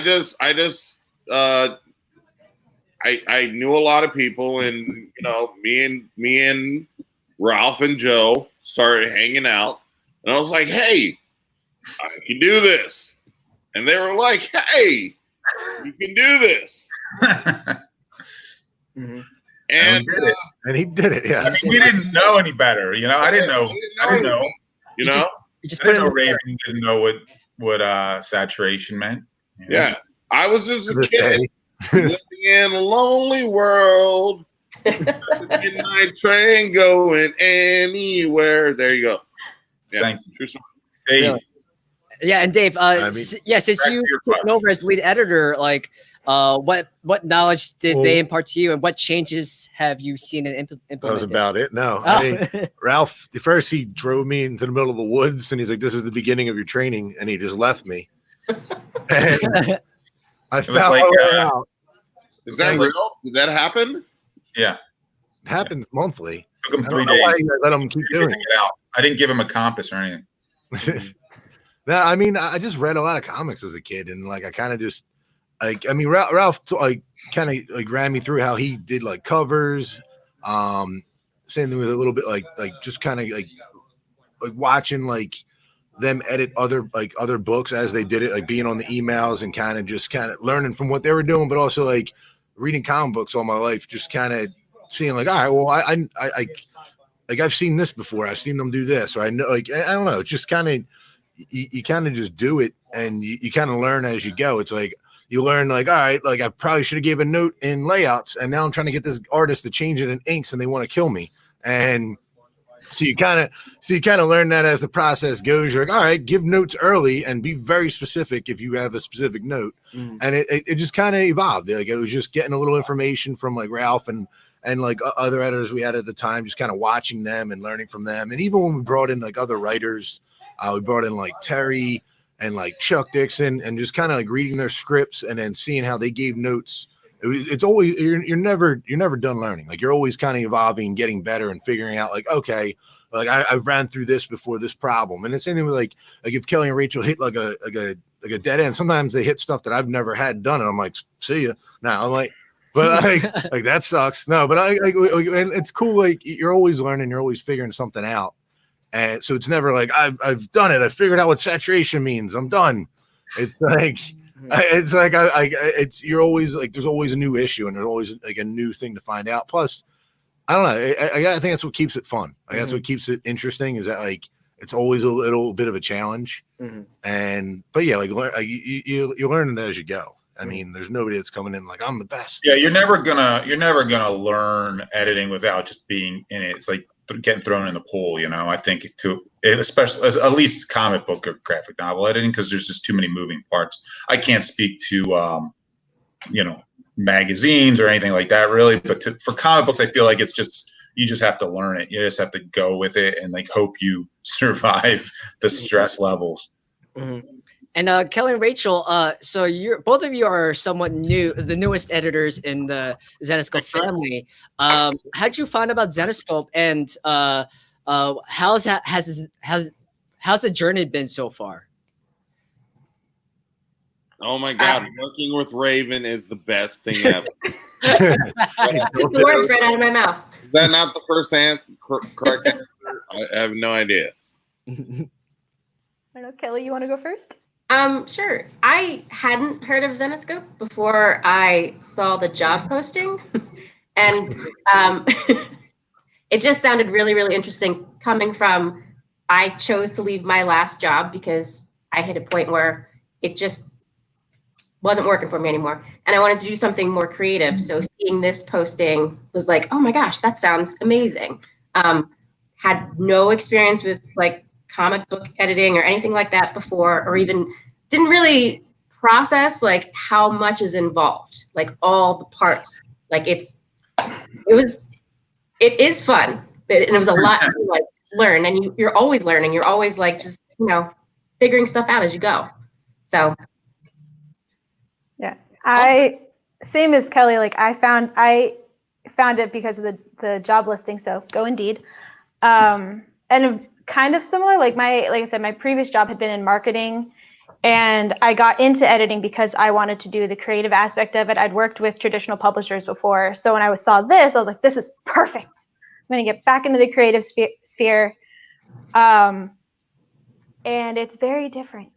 So it's taken. I remember when I first started, I was always asking Kelly, like, "How long did it take you to feel like you know how to do your job?" She's like, "You'll feel it around like the 1 year mark." And like, I'm coming up on my 1 year mark in 5 days. So, woohoo.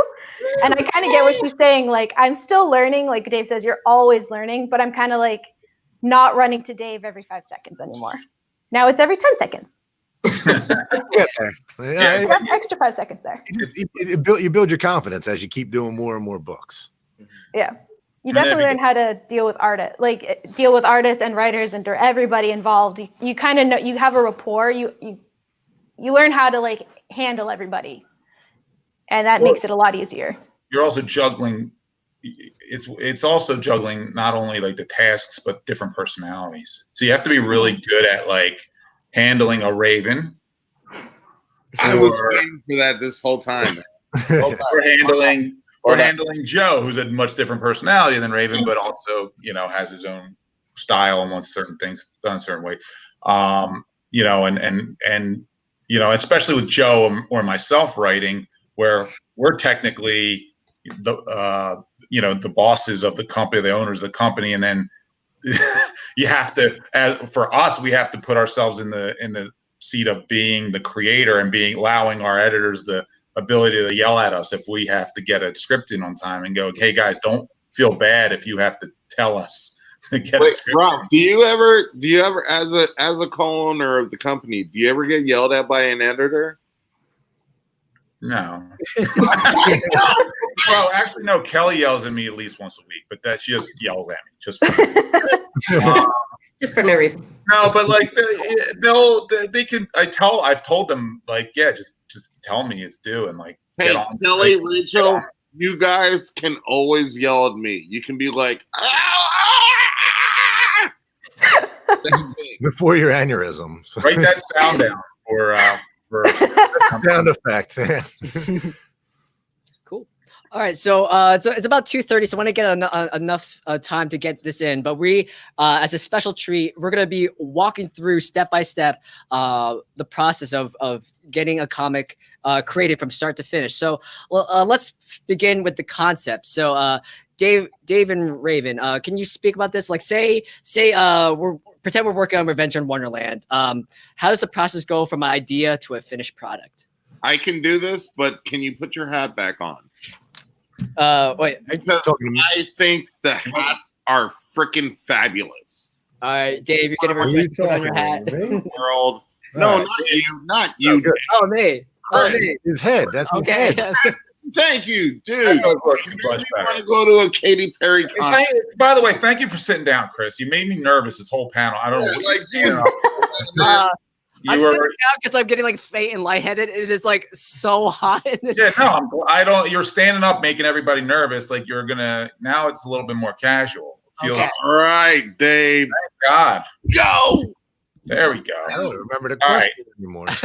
Raven. So let's say we have Revenge of Wonderland as a proof or a concept. What's it like taking that proof and making it to a final? I mean, for that one itself, that was like me, Joe, and Ralph locked ourselves away in a house for like a week, like 3 days. And then we kind of just started like, all right, we want to do another Wonderland story. And it was like, all right, well, who's the villain? We're like, oh, we've done all the queens. Like, all right, let's try the Duchess. And then we're like, all right, then the Duchess's son, like, it was a pig, it was a baby, then it became a pig and it ran away. So we're like, all right, let's make that a villain. Like, it's a lot more, it's a lot better than that. The way I'm it's a pig. Well, yeah, I mean, we do our story conference. We start with the story conference, which is at a unspecified location. And then we crack the stories like in a writer's room setting, in a general outline of what we want to do, how it fits into the universe, et cetera, et cetera. Sorry, go ahead. Oh yeah, and then we break down all the points of the story, and then we figure out like who do we want to write this. And for Revenge of Wonderland, the perfect answer was we're like Raven, and then like that's it. We went to Raven, we brought him our outline, our ideas, like the thoughts we had on it, and we're like, here, take this and turn this into a more fleshed out outline. So it's like add more content, show us what's going to happen in each issue, how we're going to hit all the beats of the story, what's going to happen to the characters, what we're going to leave open, how we're going to end each issue. And then I mean, and after that, it's like you go from the story conference to the story outline to the writer's outline of the story, and then you go scripts. Mm-hmm.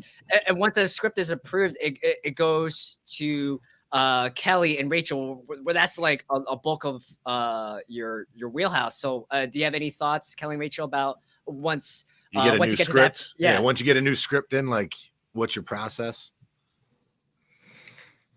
I mean, getting a script in, as soon as we have our art teams assigned, then we like reach out to the artists and, get everybody what they need as far as script and contract.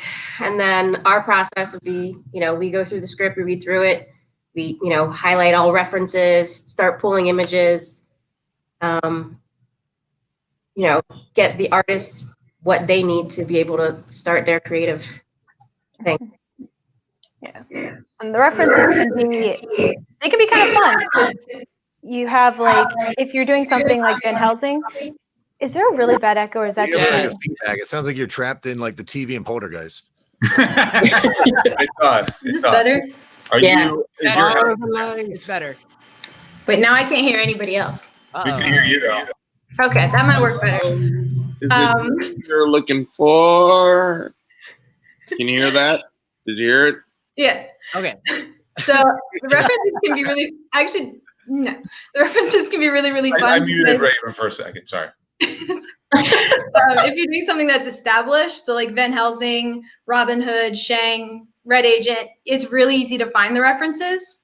You just go back into the Google Drive or old books. But if you're doing something new, like when Kelly was doing Monster Planet or when I was doing Unbound, it's a little harder because you have to really get into either like Joe or Ralph's or whoever's writing its head and try and figure out what they want.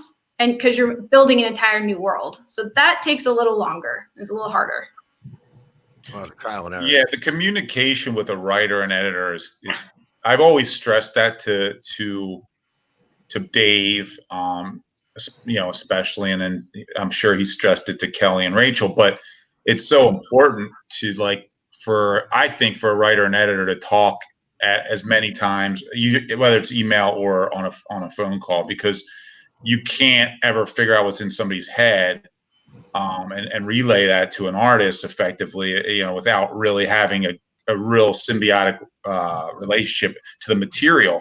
And I think that's the biggest key. And then again, and if you're working with an artist like David mentioned earlier, if it's an artist in a different country who doesn't necessarily have English isn't their first language, then that's a whole other obstacle. So there's a lot of different things that go in, little things you might not ever think of that kind of go into that process that are so interesting when you get into the process, but it's also overwhelming. Cool. All right. Raven, do you have anything to add? So the only thing I have to add is at no time whatsoever did any editor say that sometimes you're like the Pope and you ask Michelangelo to paint a really beautiful picture. And Michelangelo paints a beautiful picture at all. You're Michelangelo in this scenario? No, I'm Donatello. Oh, you're Donatello. I'm the other Ninja Turtle. I'm Raphael, I guess. Yeah, there you go. There you go. You're Leonardo, Ralph. You're Leonardo. Why would I be Raphael? You can be Raphael. Kelly, because you're dealing with my... Hey, Chris. Yes. Go ahead. All right. I know we're a little bit short on time, so I loaded a bunch of images and scripts and layouts from various issues that everyone has worked on. So I'm going to start it off with Kelly and Ralph. So Kelly and Ralph, you both worked on The Watcher. So excuse me, Dave, and I'm going to scoot over here. All right. And I'm going to share my screen. So Kelly and Ralph, you both worked on The Watcher issue 1. So I'm going to load onto the screen. I'm going to share my screen, pages 28 through 30. So this is a really cool scene. Is The Watcher a book that's available online right now via the Zenescope shop? Why, yes, it is on shop.zenescope. Oh my God. Yes. All right, so I'm going to share my entire screen. All right, there we go. So I'm going to minimize this. Oh, that's so cool. Yes. So The Watcher. There you go. So I'm going to show everyone the complete pages. Okay. Cool. I like this. There you go. So this is 28 through 30. So this is the final PDF copy of the at the end of the issue. So this is where 2 teenagers get ritually murdered at the end of the issue. So spoilers. So this is the final product. Now, all right. Can you zoom in so Ralph can read the girl letters and I can read the guy letters? I'll show this one more time. Here we go. I can't read that. Okay. Like I just want to read that. We're not reading. This isn't a script reading. Spoilers, Ralph. Spoilers, Ralph. That's the next slide. That's we're gonna. That's an idea Chris wants to do though, so don't put it past. Okay, so right here, I'm gonna share another full screen. So this is the script. Helen, Ralph, can you give some insights? So how does this script go from a script to a layout and then to colors and to the final product? And I will show everyone the images as we get to each step. So, but right now, how does this script turn into the next step, which is like pencils and layouts? So I'll start with the script. This is Victoria Rao who wrote it with me. We came up with it was a story I had, an idea I had, but at that moment in time didn't have time to write. So we asked Victoria to write it. It was an idea I think we actually came up with and shaped in one of our story meetings. So then Victoria wrote the script. I worked with her on the script. And then, as you can see, how a script. I don't know. Some of you may or may not know what a script, comic book script breakdown looks like, but this is it. You break down the panels. You kind of put as much description in the panels as possible with scripts, and some people do a lot. Some people don't do as much. It's something Victoria is learning, and she's gotten better and better at. She was a screenwriter who went into comics later. And then once the script's where you want it and you have all the action you want in it, we pass it along to Kelly in this case. And then Kelly, if you want to, I don't know if you want to walk through what you do from there once you get the script. I mean, what I typically would do is, I'll go through it, see how many pages there are, see if there's any like already established references, or if I need to reach out to the writers to get any clarification on anything. I feel like Victoria and you were both pretty descriptive as far as what you were looking for as far as panel layouts go. So once I have what I need, then the script would go to the illustrator for issue 1. That was Julius Abrera, and then he takes the script and will start sending me his layouts. And then once I get the layouts in, it's pretty much you just keep repeating. You go through the script, you make sure that panel 1 matches how it's described in the script. Or if there's anything missing, or, and then do that for every panel, take any notes down, if something's not exactly right, and then you send it back to the writer and you say, hey, here are my notes, here are my thoughts, what do you think about this? And then if there's any other suggestions or changes that the writers may want to make to the script, they'll send that, the email back to me, and it just goes back to Julius until we get everything looking pretty good. So then, yeah, and the layouts is really the point of time where you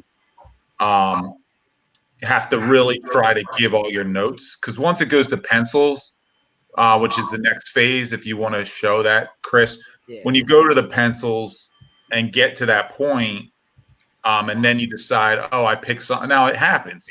You might pick something up on the pencils. Once the layouts are approved, then you get to the pencils. Then you might want to change something on pencils. It becomes a lot harder. Now this is already inked, and these are really finished pages. So an artist being asked to change this versus when you're in the layout phase is a lot harder. But it happens. But you try not to make it happen. So you want to pick everything up here as much as possible. So yeah, I mean that's just one of the things I wanted to add, and that's really the job of the editor, to make sure that's pretty cool, to make sure that those these two phases go as smoothly as possible, while also like making sure like you're appeasing, I guess, the writer's vision, but also like at some time, like an editor needs to overrule a writer and then go, you know what, it's too late, or we have to go with it this way, or this is the way to do it. Yeah. And that's it. And it's because it's always going to be the editor's call. There's also a lot of mind reading involved, Yeah.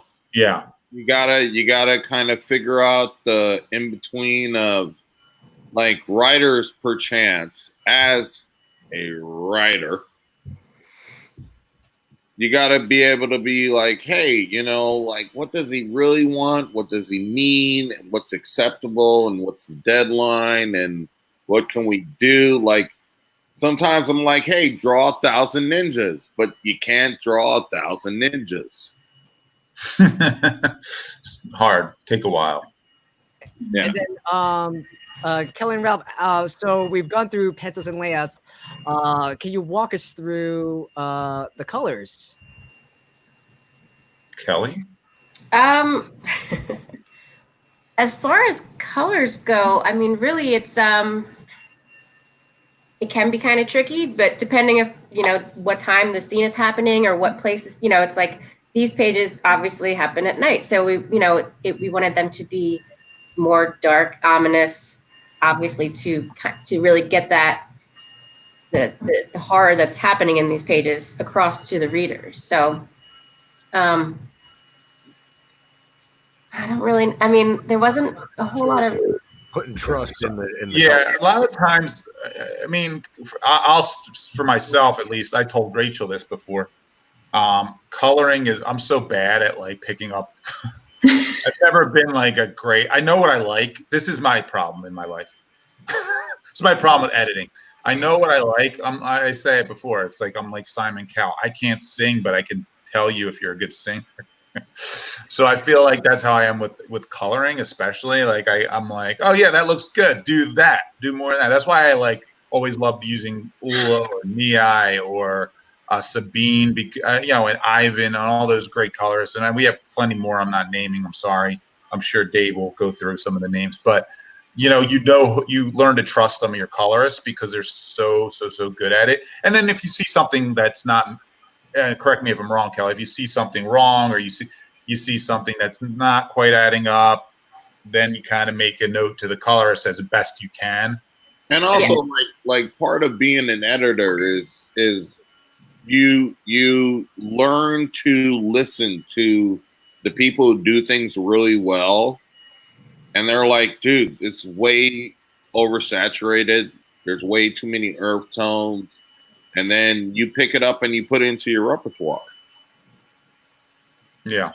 Yeah. Brilliant. Because exactly what you were saying, dude. Nei taught me more about coloring than I've ever would have learned on my own. Yeah. It's also an interesting way coloring's evolved over the years because now everybody does it digitally. Yeah. 30 years ago they weren't doing coloring digitally. So it's a different medium now. But yeah, you need a great colorist to really sell your book. It's really collaborative. Really. So I'm gonna skip ahead. We're gonna hop to another issue. So Rachel and Ralph, we also worked together on Unbound #1, and I'm very, very happy to show the pages for this one because one of the perks you can get as a VIP member, you can be drawn into a comic book, and so we have one of our VIPs in Tori.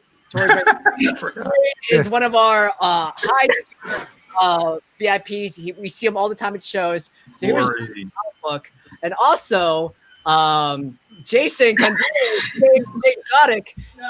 He gets killed in this issue.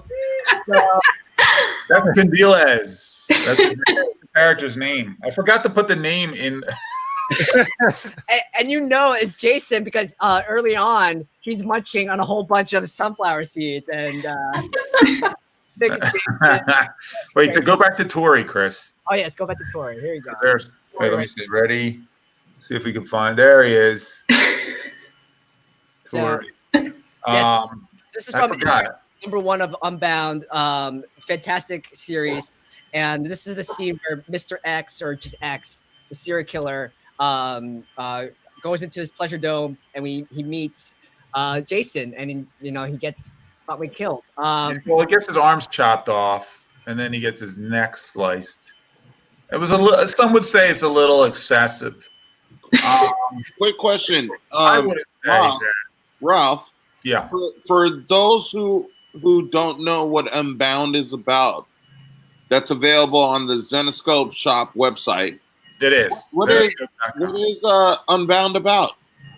It's about I don't want to give it away. So, but I would say like it's a little bit Ready Player One meets Matrix. Matrix, maybe. With a dash of cyberpunk and steampunk. Little steampunk, cyberpunk mashup.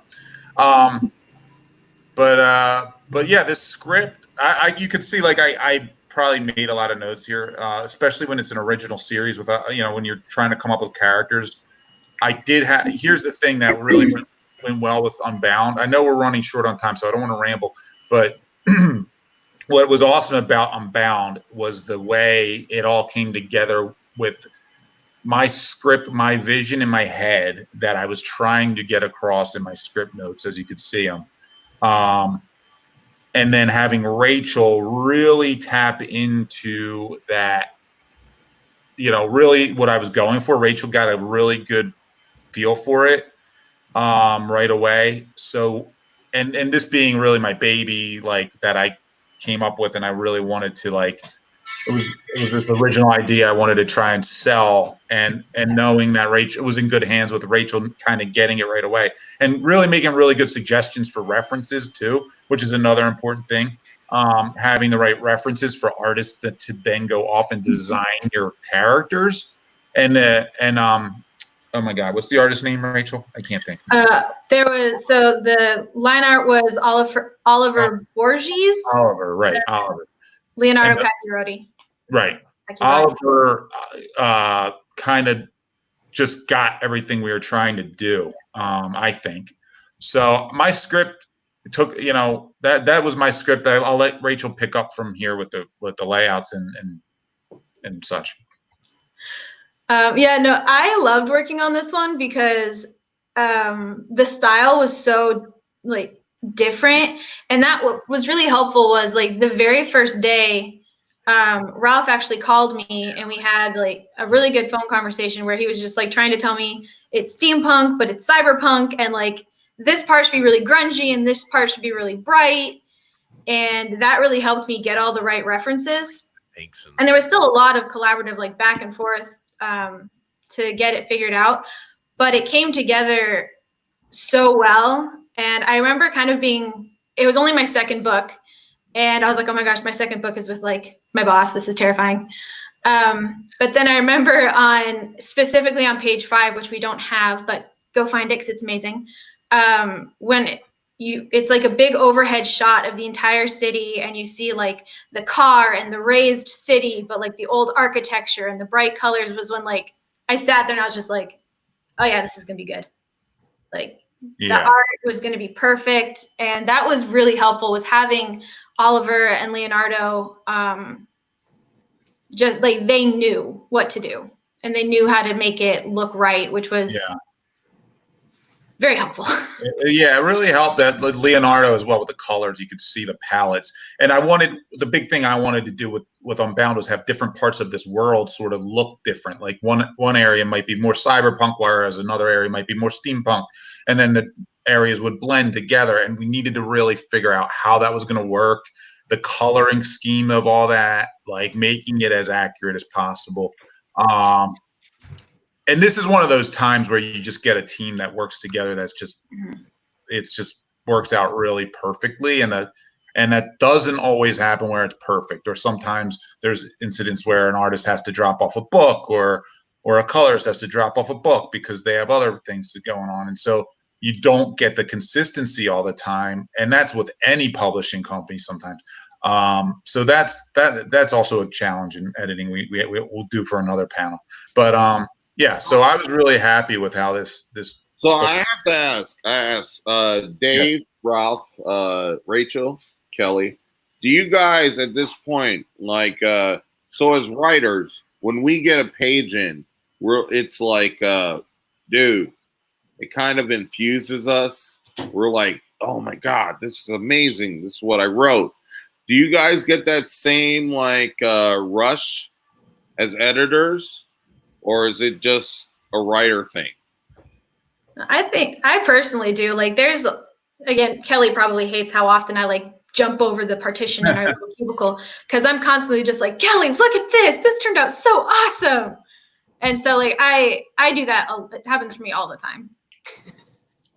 I would agree with Rachel. I think when the page comes in and it's exactly the way it should be and looks amazing, then yeah, absolutely. Also, just to point out, I like that all of us have our own particular background. All right, go ahead, Chris. I'm just thinking through. I know we wanted to give some time. You have Da Vinci in your back of your picture, Raven, we're short on time. We'll talk about backgrounds later. I think the last thing I want to talk about, Raven, do you have any thoughts about working with Rachel on Van Helsing versus Dracula's daughter? And also for a question for Dave, I'll cycle through the images too, but what's the job of an editor like when you're selecting covers? So in a 30-second conversation of working with Raven, from my point of view, it's so I will write something and the artist will draw something that looks way better than what I wrote.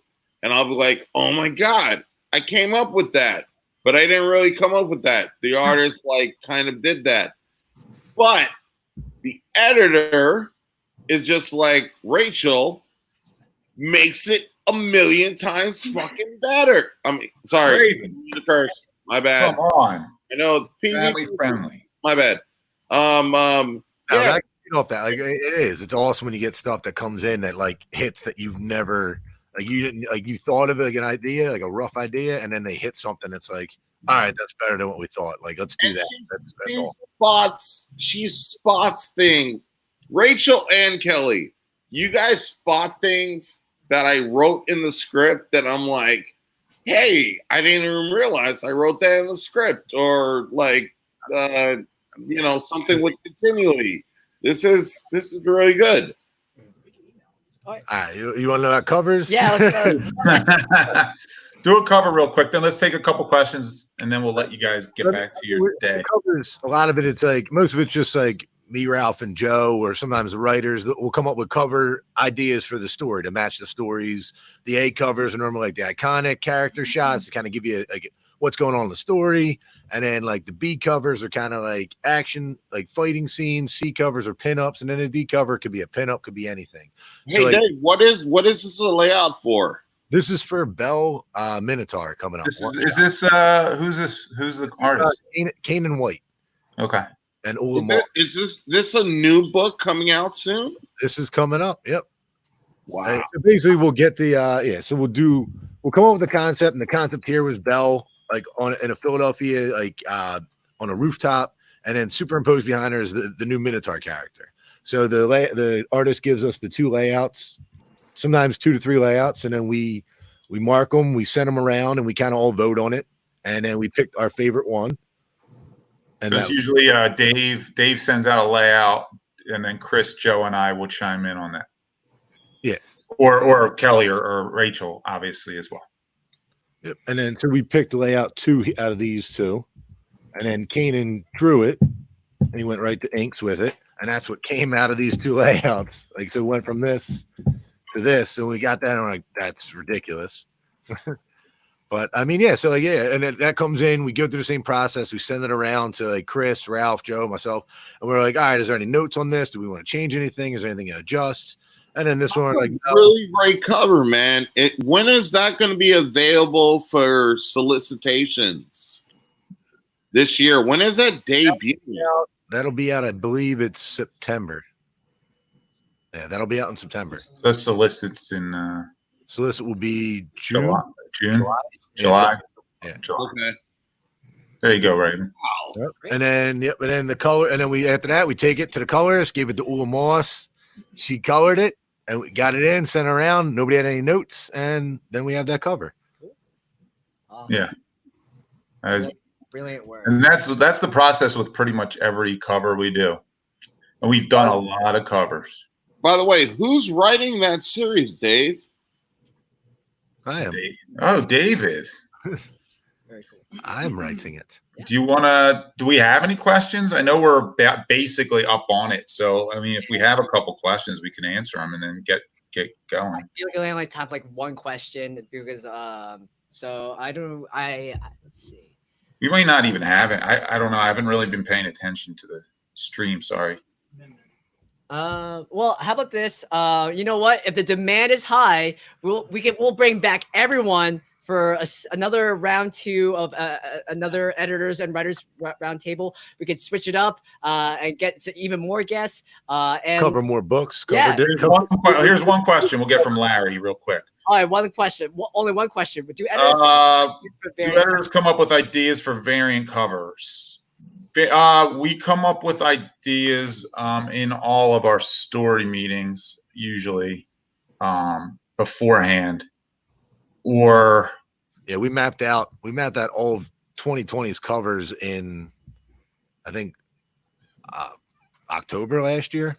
yeah. So it's generally during our story conferences. Every now and then we'll like a writer we'll let a writer come up with some cover ideas for their covers.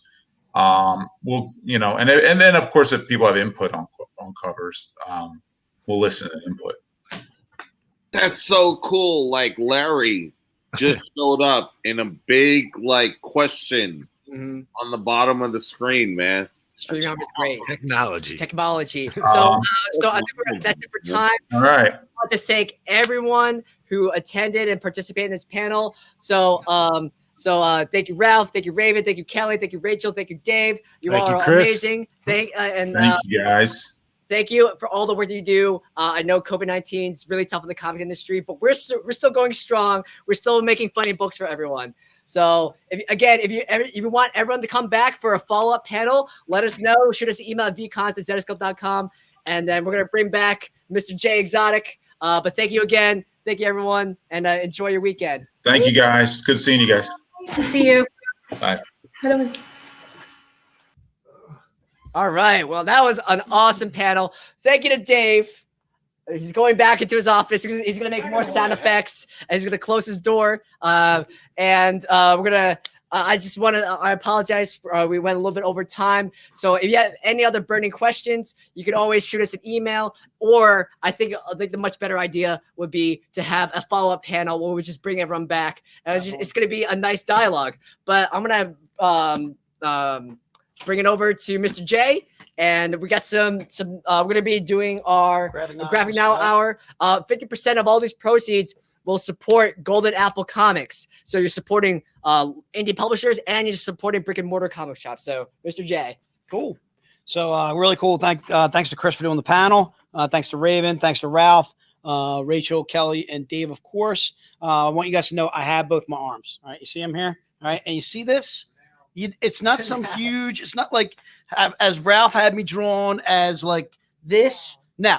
Okay, dude. I'm svelte. I want you to know that. Maybe not svelte. Svelte's not probably the word I would use, but I'm the whiz. All right. That's all I'm going to say. I'm going to start with that. We're going to leave it with that, I should say. All right. So I want to go to some graphic novels. I want to do some graphic novels for Golden Apple. Welcome, Jaisoon. I think it's Jaisoon. I don't know. I'm probably mispronouncing the name. No medals, Rob. We're not going to do any medals today. There might be some medals on the web store currently. So if you want to take a look at those, there may be medals on the web store currently. Just go ahead and go to the search engine, shop Zenescope, and you'll find the medals there. I believe they are the which one are you looking at, Joe? I'm pretty sure there might be about like less than 5 in the box. Is the box still there and the box is empty? The box is not there. I don't know what the box is. All right, I'll come back in a minute. So anyway, I want to get some graphic novels for Golden Apple. So I'm going to start with what I started with yesterday and the day before. I'm going to start with a Neverland series. Our version of Neverland, again, is Peter Pan is a vampire type being. He actually usurps children's souls to maintain his youth and power over Neverland. That's why he doesn't age. Tinkerbell's actually his henchman. She's this go-between between Neverland and Earth, kind of helping him lure these kids to Neverland. And we do it as a role reversal where Hook is actually the hero and Pan is the villain. This is, I never really showed any of the interior artwork on this, and I should have because I absolutely love it. There you can see Pan there with his badass, almost kind of like alligator dragon looking, just friggin' badass. All right. And again, this is a cover by David Finch.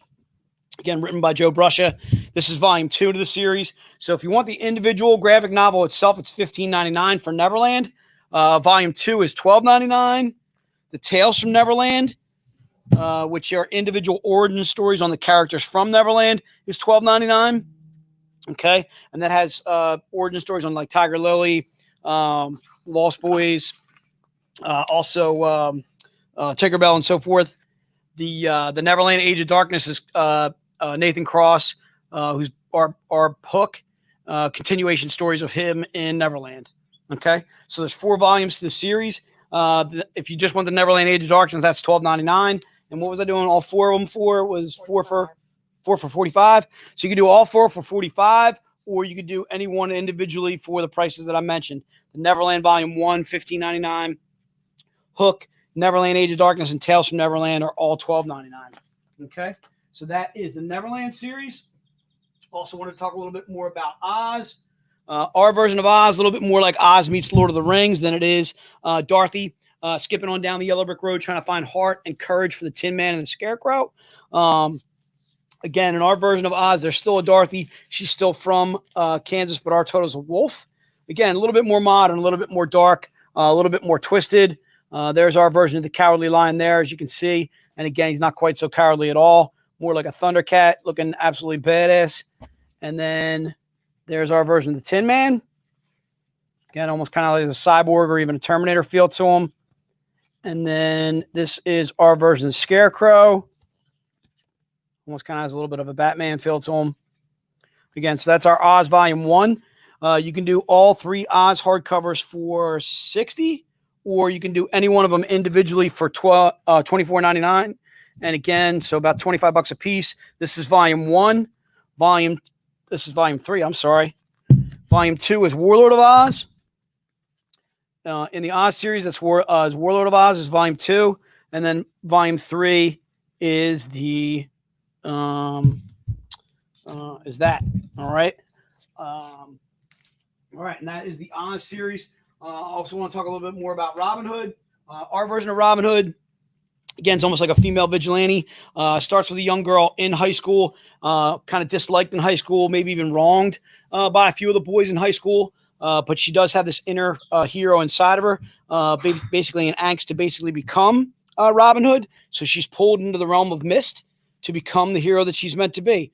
She's meant to be Robin Hood. So she'll work her way through mist, meeting up with the Merry Men, battling with King John. And then eventually when she works her way back to Earth in present day, she stays Robin Hood in present day. And that's where she becomes the female vigilante character that I spoke of. Okay. All right. So Robin Hood Volume 1 is Origin, and that is $15.99. Robin Hood Volume 2 would be Wanted. That is also $15.99. And Robin Hood Legend is Volume 3. Perfect ideal way to start with us. Tammy, we got you for the Oz trilogy. Thank you so much. And Robin Hood Legend is Volume 3 in that series. That's also $15.99. Or I'm doing all 3 for, what am I doing all 3 for? 40. All right, all 3 for 40, or any one of them individually for $15.99. All right, and that is the Robin Hood trilogy. I'm also going to take a look at Grimm Fairy Tales. That's our main series, kind of where we started as a company. We wound up rebooting Grimm Fairy Tales, actually doing Sela's daughter, Sky. Sky is now our guardian of the Nexus. She has the Book of Grimm, the ability to put you into the Book of Grimm and show you these are the consequences of your actions should you choose this path that you're heading down, that kind of thing. All right. And this is our Grimm Fairy Tales, basically Volume 1. It is Volume 2 of the series, but this is Volume 1 of that series. It collects issues 1 through 12. Okay. These are 30, where you can do both for 50, right? 50, yeah. Right. Both for 50. And this would be Volume 2, The Age of Camelot. The Age of Camelot actually collects an extra 2 issues. It actually has issues 13 through 25, and then also the annual from 2019 and the giant size from 2019. All right, so it actually collects all those issues in the Grimm Fairy Tales Camelot. So the new ones that I wanted to introduce today is I want to do a couple of things. First off, for Ralph and for Raven, who are writers of ours. So I'll start with Ralph. And a couple of my favorites from Ralph are, first of all, our Van Helsing versus Robin Hood. It's kind of a standalone story. This is only $10. All right. So this pits basically 2 of our most popular female characters kind of against each other. I don't want to tell you exactly what happens to Robin, but there's a reason why Van Helsing is hunting her and so forth, or kind of pitted against her and so forth. Again, kind of our dark and twisted. They were longtime friends and so forth. But again, pits basically 2 of our most popular female characters. One written by Ralph. Okay. And again, that's Robin Hood versus Van Helsing. And that is only $10. And you can start with this. Okay. Megan, we got you covered for the Grimm Fairy Tales. And again, it is just $10 for the Van Helsing versus Robin Hood. Another one of my favorites by Ralph is Hit List. Okay. In our version of Hit List, it's basically about a young kid. His parents are going to testify against a Russian mob group that is trafficking young women. As the boy basically witnesses his parents get killed in front of him. As he grows into an older adult, gains a little bit of wealth and so forth, becomes a wealthier businessman. He actually hires a group of hitmen to kill off this Russian mafia. So it's kind of a good thing in that regard. Hit List is $15.99. Again, that's written by our own Ralph Tedesco.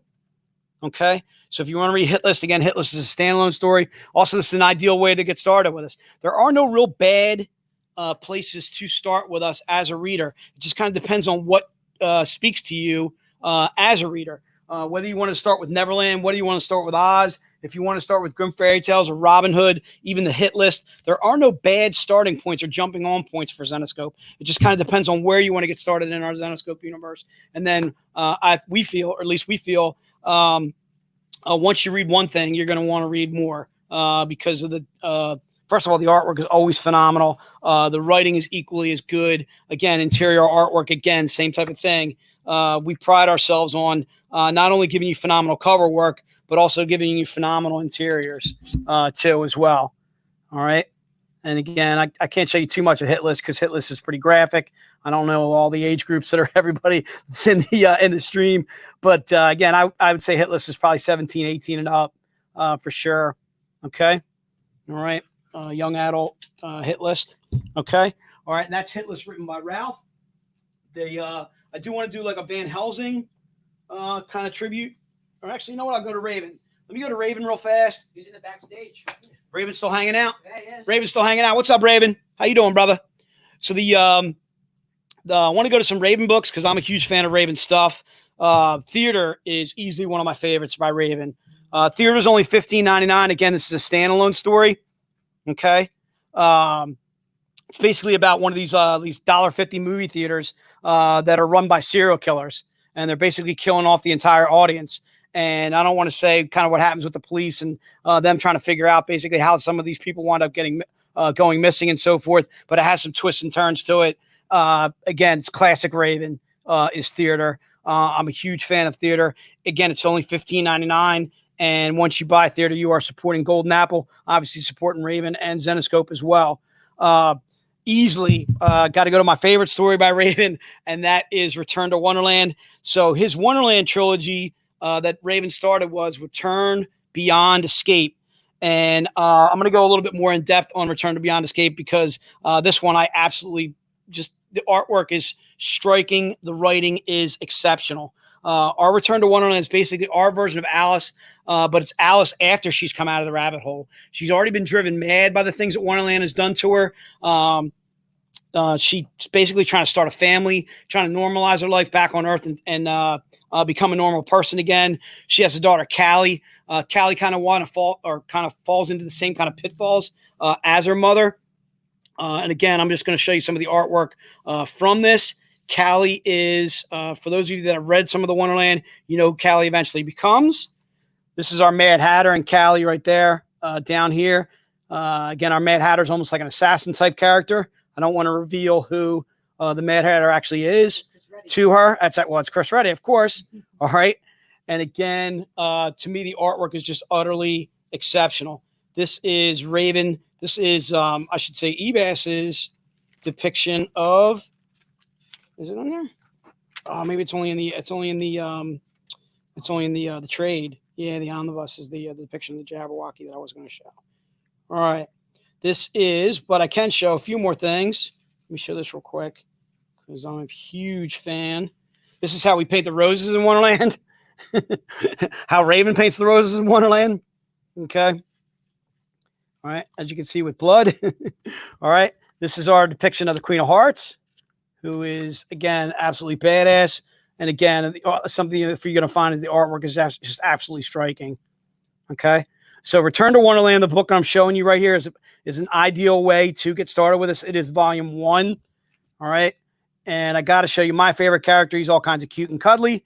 and he screams out cute and cuddly to you, that is our Cheshire Cat. All right. Just absolutely ridiculously boom. Badass. I want to thank Raven for writing this. It was one of my introductions to Zenescope was Return Beyond Escape. One of the first things I read was our Grimm Omnibus and followed it right up with the Return Beyond Escape. All right. So again, Return to Wonderland is 20. Volume 2 to that series would be Beyond Wonderland. That is 18. So any one of these individually are 20, 18, and 18. And this is Escape, which is Volume 3. So if they're regularly about I'm going to do all three for, let's do all three for 50. All right. So you can basically get the entire trilogy for 50. All right. So you could do Return Beyond Escape for 50 is the entire trilogy. All right. To get you started in Wonderland, where Raven started with us. Actually, I don't know if Raven actually started writing Grimm first or he wrote, Return Beyond Escape first. You know, Dave? Oh, 7. Okay, cool. So another one that I want to talk about by Raven too is Fly. Another one of my favorites by Raven too as well. So Fly is kind of like a drug addiction story. It's about 2 young boys. The one kid gets the drug Fly from his father, steals it basically, gives it to his friend. His friend then introduces it to his girlfriend. That's where it kind of becomes a little bit of a love story. She becomes more addicted to Fly. Fly is a drug that gives you the ability to fly. Hence, you kind of feel like a superhero. Megan, we got you covered for the Wonderland, all 3. And hence, you kind of feel like a superhero while giving the drug to Fly. She becomes addicted to Fly. She'll do anything to get more of it. And that's where it gets a little bit dark, more twisted. And so forth. Again, it's $15.99 for Fly Volume 1, $15.99 for Fly Volume 2. Okay. All right. Did I do a special on these? No. 2 for 25? Sound right? So again, this is Fly Volume 1, Fly Volume 2, or Fly the Fall. Okay. Oh yeah, I got them. Thank you. And those 2 for 25. You can do both Flies for 2 for 25. The Theater of Raven, again, is a standalone, and that's $15.99. The Hit List for Ralph, that's $15.99. And if you want to get started for just $10 for reading some Ralph, again, it's Van Helsing versus Robin Hood. Okay. All right. I do want to cover a little bit another newer trade or another newer set that I brought up, which is our Van Helsing. Okay. So our Van Helsing character, she's basically a steampunk vampire slayer. She is the daughter of the famous vampire slayer, Abraham Van Helsing. Has a little bit of time travel to it. Obviously, a very steampunk feel to it. I'm going to show you kind of our version of a steampunk Frankenstein, which is absolutely badass. Designed by Jason Metcalf. And again, like I said in the stream yesterday, I am a huge fan of Jason Metcalf stuff. All right, so that's our version of Frankenstein in the Van Helsing graphic novel. This graphic novel individually is 20. The Van Helsing vs. Werewolf is written by Chuck Dixon. Many of you know Chuck Dixon from DC fame. He actually is credited with creating the character Bane for DC. He's written many, obviously, Batman. This is also 1999, which is the Van Helsing vs. Werewolf. That's 1999. Van Helsing vs. the Mummy is also 1999. Okay. All right. So any one of those 3 are 1999. And then the 4th is also 1999. So instead of 4 for 80, I'm going to do these 4 for 70. All right. So if you want to do, I'll knock $10 off these. All right. And again, each of these are standalone stories. The Van Helsing vs. Mummy, actually written by Pat Shand. The Van Helsing Sword of Heaven, also written by Chuck Dixon. The Van Helsing vs. the Werewolf, also written by Chuck Dixon too as well. Chuck Dixon actually originally from here in PA. He's probably an Eagles fan. Go Birds. Makes his home down in Florida now currently. The Van Helsing vs. Frankenstein. Okay. Any one of these individually are 20, or you can do all 4 for 70. So I'll knock $10 off those. All right. And that's the Van Helsing ones that I'm showing you. For even more Van Helsing, you can go to our web store. Shopzenescope.com.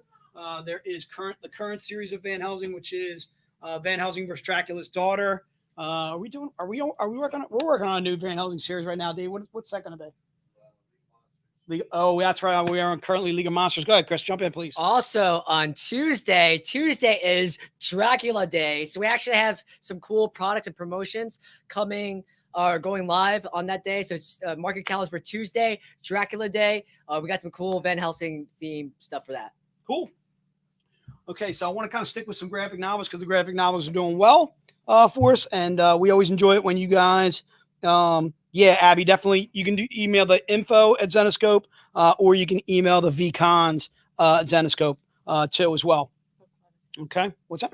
Book club at Zenescope. You can do book club at Zenescope. Book club. It all goes to the same place though, right? No. Oh no, it doesn't. All right, do book club at Zenescope. There you go. I'm getting corrected. Let's go with that. All right, so I want to talk about Jungle Book. Our version of Jungle Book, a little bit more like Lord of the Flies meets Jungle Book. It's about 4 different kids that are actually going to get sold off into slavery. Their boat winds up crashing on Rudyard Kipling's island. The animals themselves actually take that as an omen or a sign for peace. So they're given off in tribute to 4 different warring factions of animals on the island. Mowgli, who's a girl, as you can see, still ends up with a wolf pack. One of the girls ends up with the Tavi tribe. One of the boys ends up with King Louie and the monkeys. And then the 4th boy actually winds up with Shere Khan and the tigers. The tigers will be the ones that eventually break the peace. They don't feel like they should share the island. After all, they are the dominant species. So you can do any one of these volumes, all 4 of these for $15.99. Excuse me, these 3 for $15.99 each. Or I can do all 3 for, what was I doing all 3 for? Nice time. Do they get these free with this, Chris? Oh no, that's a separate sale. Okay. They can get all 3 for $25 for the postcards. Oh, is that? Yeah, but we can't. We're doing that on the web store, not the. Okay. Right, because again, we right. can talk about it later. Okay. All right. So the Jungle Book again, any one of those individually are $15.99, or let's do all 3 for $40. I'm pretty sure it was 3 for $40. All right, so you can do all 3 for $40. Whoops. I'm pretty sure on it, just because I'm doing the math in my head. Yeah, all 3 for $40, or you can do any one of those individually for $15.99. All right, I do want to talk about a couple kids novels that we do have. Okay. Yep, it was all 3 for $40. All right, cool. So any one of the Jungle Books individually, again, $15.99, or if you want to do all 3 for $40, you certainly can do that as well. All right.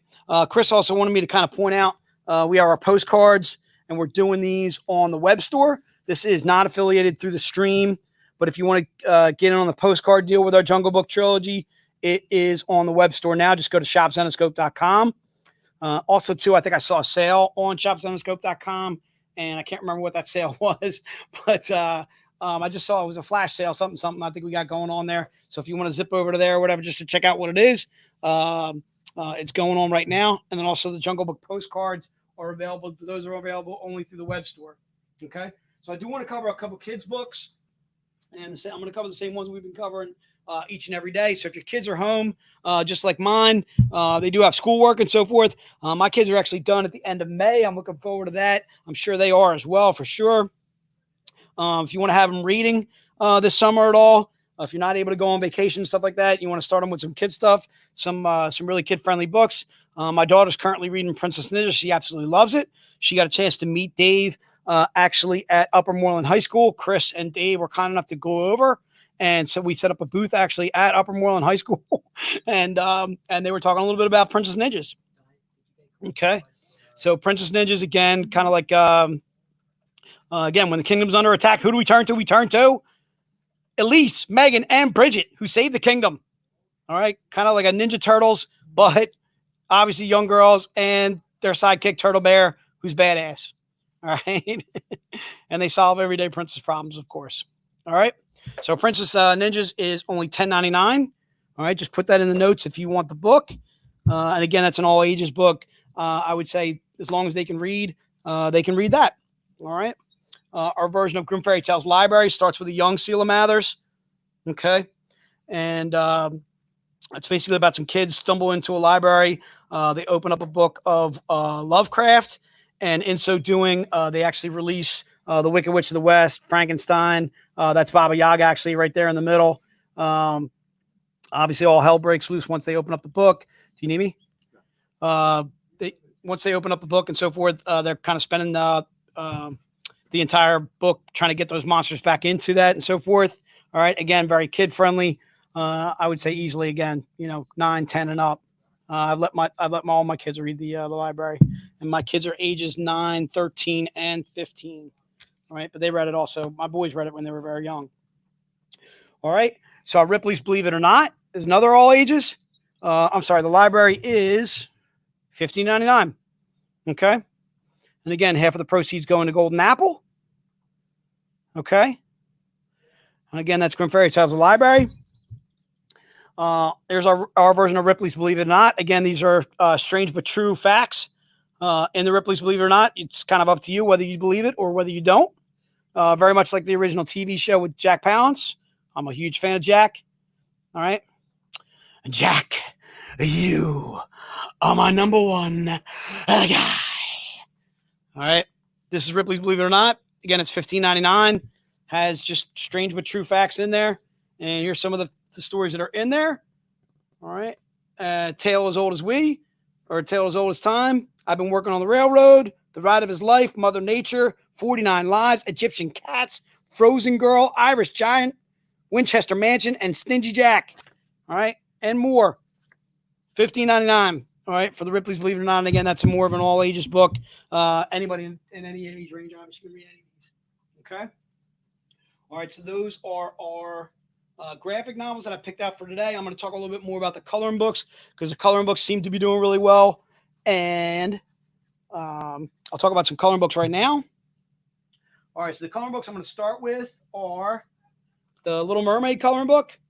Okay, this actually has first 3 issues of Little Mermaid. And again, it's just $12.99 for the single book itself. If you want to wait and order all 6 of the coloring books, it is all 6 for $60. Okay. So Little Mermaid has, again, the cover itself is by Mike Crome. And then the artwork inside is Miguel Mendonca. And I'm just going to show you some of the panels that you can color. It was kind of cool in the editor meeting, actually kind of seeing exactly these, the panels and so forth. What they gave you though was actually the lettering from it, the tasks and so forth. Young girl running on the beach and so forth. You would actually get the entire panel and so forth, and they would spell it out for you right there on the panel in that editor's meeting, which was really cool. Okay, so this is Little Mermaid. All right, and again, this is Miguel Mendonca, his artwork. Just absolutely striking pencils. And again, you can color the entire book. That's $12.99 for the Little Mermaid. The Belle is also $12.99. If you want to have that signed by Dave Franchini, he will sign it personally. Okay. This one actually has artwork by Bong Dagzo. I'm a huge fan of Bong stuff. Bong, I think back in the day, did Daredevil, if I'm not mistaken. Deadpool. Yep. Thank you. Bong may rest in peace. Unfortunately, we lost Bong last year or the year before. And again, this is Bong Dagzo's original artwork on the interior. All right. And then the cover by Vitorino. Igor Vitorino. What's that? All right. And again, just some of the panels it shows. And again, that collects basically the first 3 issues that you can color. And again, the Belle is $12.99. If you want to get it signed by Dave, it's free to get it signed. And some of the Grimm Fairy Tales coloring books that I want to show you individually also that you can get in the set. This is Grimm Fairy Tales Legacy. Okay. This one has individual covers, has Liesel Van Helsing, has Robin Hood, has Karis, Black Knight, Belle, Jasmine, Gretel, and so forth. It has pencils in here by Igor Vitorino, John Royal, Paul Green, Mike Crome, Jamie Tyndall, Kevin McCoy, Sabine Rich, Anthony Spey, Jen Broomall. Again, Jen Broomall did the cover on this. I was fortunate enough to meet Jen at a con probably about 2-3 years ago. Huge fan of Jen's stuff. Okay, so I'm just going to see if I can pull out some of the colors that you can color inside the coloring book. And again, the one that I'm showing you is also $12.99. Has about 45 pages of just all covers that you can color. Okay, and again, the Legacy is $12.99. All right, or you can do all 6 for $60 that I'm going to show you. Right now, that's the 3rd one. Out of the coloring books that I've shown you so far, this is Grimm Fairy Tales Volume 2 coloring book. It's covered by Dawn McTeague. All right. Has Snow White, Sleeping Beauty, Cinderella, Red Riding Hood, and so forth. Again, pencils by Dawn, J. Scott Campbell, Paul Green, Paolo Panalina, Alfredo Reyes, Mike Crome, geez, oh man, Talon Caldwell. This is like a virtual who's who of our phenomenal artists. Maria Laura Sinapo, Elias Chadzudis, DeBalfo, Garza, Jason Metcalf, Jamie Tyndall, Nakayama. This book is just sick with talent, just unbelievably sick covers. And again, I let my daughter, I don't know if you heard me yesterday in the stream, I let my daughter color these. They say adult coloring book. And again, my daughter's 9. But to me, these are tame. They say adult coloring book, but it's, Are some of them a little cleavagey? Yeah. But that's what these superhero women are wearing there, Di. All right. If you were a superhero woman, Di, you would be decked out. You would be hooking it up. All right. Just friggin' badass Di. All right. All right. I'm also going to show you different seasons of Grimm Fairy Tales covered by Billy Tucci. I'm a huge fan of Billy stuff. Billy's former military himself. Happy Memorial Day, Billy. And thanks for your service. All right. And this one actually has, again, covers by Billy Tucci. Jen Broomall, Francesco, Dawn McTeague, Marat Michaels, Paolo Panalina, Ali Garza, Michael Dooney, Sean Chen, Mike Crome, Joe Picard, Gizo Man, Al Rio, Sean Shaw, Anthony Spey, Tyndall. I mean, again, just a virtual who's who of our cover artists. I'll just show you a couple pages inside. This is the different seasons one. Again, any one of these individually are $12.99. So this is different seasons. And again, I would definitely let my daughter color something like that. And she has. In fact, she's colored all these because I stole them. All right. Definitely hard to stay in the lines, though, Mark. Yes, I agree with you. And I would say my daughter is better at staying in the lines than I am. Because sometimes we'll color these together, and she's like, Dad, you're messing up. Dad, stop it. Stop what you're doing right now, and I'm taking over. Pretty sure that one's an Anthony Spey. Huge fan of Spey stuff. Okay. And then the last coloring book that I have is the Missing Legends coloring book. So it's any of these 6 that I'm showing you, all 6 for $60, or they're $12.99 individually. This one has Robin Hood, Van Helsing, Hellchild, Tales of Terror stuff. Stuff from our Missing Legends series too as well. Just going to read off a couple of the cover artists that are in this one. J. Scott Campbell, Paul Green, Alan Otero, Jamie Tyndall, Elias Chadzudis. I mean, it's, again, basically just a visual who's who of our cover artists. Harvey Telebau, Sean Chen, Richard Ortiz, Salvatore Cafari. Just a huge fan. Andrea Maloney, huge fan of their artwork. And again, just going to show you some of the pencils. Okay, from the Missing Legends coloring book. And again, these are $12.99, or you can get all 6 for $60. That's right, Mark. I do get schooled by my young lady, my daughter. She is the best. Okay. All right, so those are some of the covers that are in the coloring books there. All right. I do want to show a couple more graphic novels because it looks like we got plenty of time. All right. And we're going to be doing graphic novels. So basically everything that you're buying in this hour all supports Golden Apple Comics. Can you look up Golden Apple and find out exactly where they're located in Cali? I'm pretty sure they're in LA. So a couple more books that I want to talk about is Los Angeles. Okay, I thought so. Is Conspiracy. So Conspiracy is 5 standalone stories. And again, this is $20 or $19.99. Basically has conspiracy stories on Doppelganger. I'm starting with Doppelganger this time, Dave. All right. Illuminati, lizard people, social media. Oh boy. What else? What am I missing now? I'm missing Denver Airport. That's the other one I'm missing. Okay. All right. So it has 5 different conspiracy theories written by our own Hans Rodenoff. Okay. If you're reading any of the new conspiracy, it's actually written by not only Hans, but also written by Adam Goldberg. Okay. This one actually collects the first 5 issues of that series. These conspiracy theories have been doing really well for us. So it looks like we're going to keep on doing those. All right. And again, that's $19.99 for Conspiracy. Another one of the Raven books. This is actually our introduction or our first appearance of Karis. All right. So our first appearance of Karis, our version of Karis is almost kind of like our goddess of death, our female Grim Reaper. This is a story about a everyday guy who sees death coming and so forth. She decides that she wants to not only kill him, but she wants to torture those around him and so forth. Kind of starts with his job by destroying all the people that he worked with. She tries to move her way towards his family and so forth. So it'd be just like almost like an everyday guy like me trying to battle death on Earth. Okay. And again, that's our introduction to Karis. Okay. And what do you do when you're trying to battle death on Earth? All right. And again, this is only $15.99. And again, that's also in the Raven series. Another one written by Raven. Really, really good stuff. Again, very dark, very twisted, kind of like pretty much everything we do. All right. Our version of Little Mermaid. Okay. All right. And this one's actually written by Meredith Finch. Covered by Mike Chrome, as you can see there. Color by Ola Moss.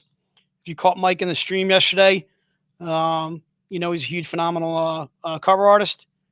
And again, I think Ula was on with us. When was Ula on with us? That was it. The May the 4th stuff. I'm going to show you some of the interiors from Little Mermaid because it's just, again, the artwork is just absolutely striking. So Little Mermaid is only $15.99. It's basically about a government group trying to use Little Mermaid, trying to use her blood to create a master race of mermen, merwomen, and so forth. It gets kind of dark, kind of twisted from there as they capture her and so forth. Almost kind of like Grimm fairy tales. Zenescope style meets Little Mermaid. Okay. But a little bit more modern. Okay. All right. Here's our version of Screwed. Actually written by Tyler Kirkham. If you know Tyler Kirkham, Tyler's actually done stuff for DC. Okay. Almost like a project or a female version of Frankenstein. Okay. Screwed is only $15.99. Any one of the books, again, I'm showing you are all ideal books to start with us. All right. Either the Conspiracy, the No Tomorrow. Okay. Little Mermaid is also a great place to jump on. Screwed as well. Okay. I'm going to show you some of the artwork and the interiors for Screwed. A little bit more dark is Screwed. All right. A little bit more dark, more twisted. Okay. And again, just exceptional. And the writing is equally as good, as you know, Tyler Kirkham. Everything he does turns to gold. All right. Our version of Sleepy Hollow, which is actually written by our own Dan Wickline. All right. This is only $12.99. Another book you can easily get started with. It's actually about some college students. They tie one of their classmates to some train tracks in a prank. The worst thing happens. He winds up getting beheaded. Turns out he is a distant relative of Ichabod Crane. And as you can imagine, it gets pretty twisted from there as he becomes basically a modern day Ichabod Crane. Okay.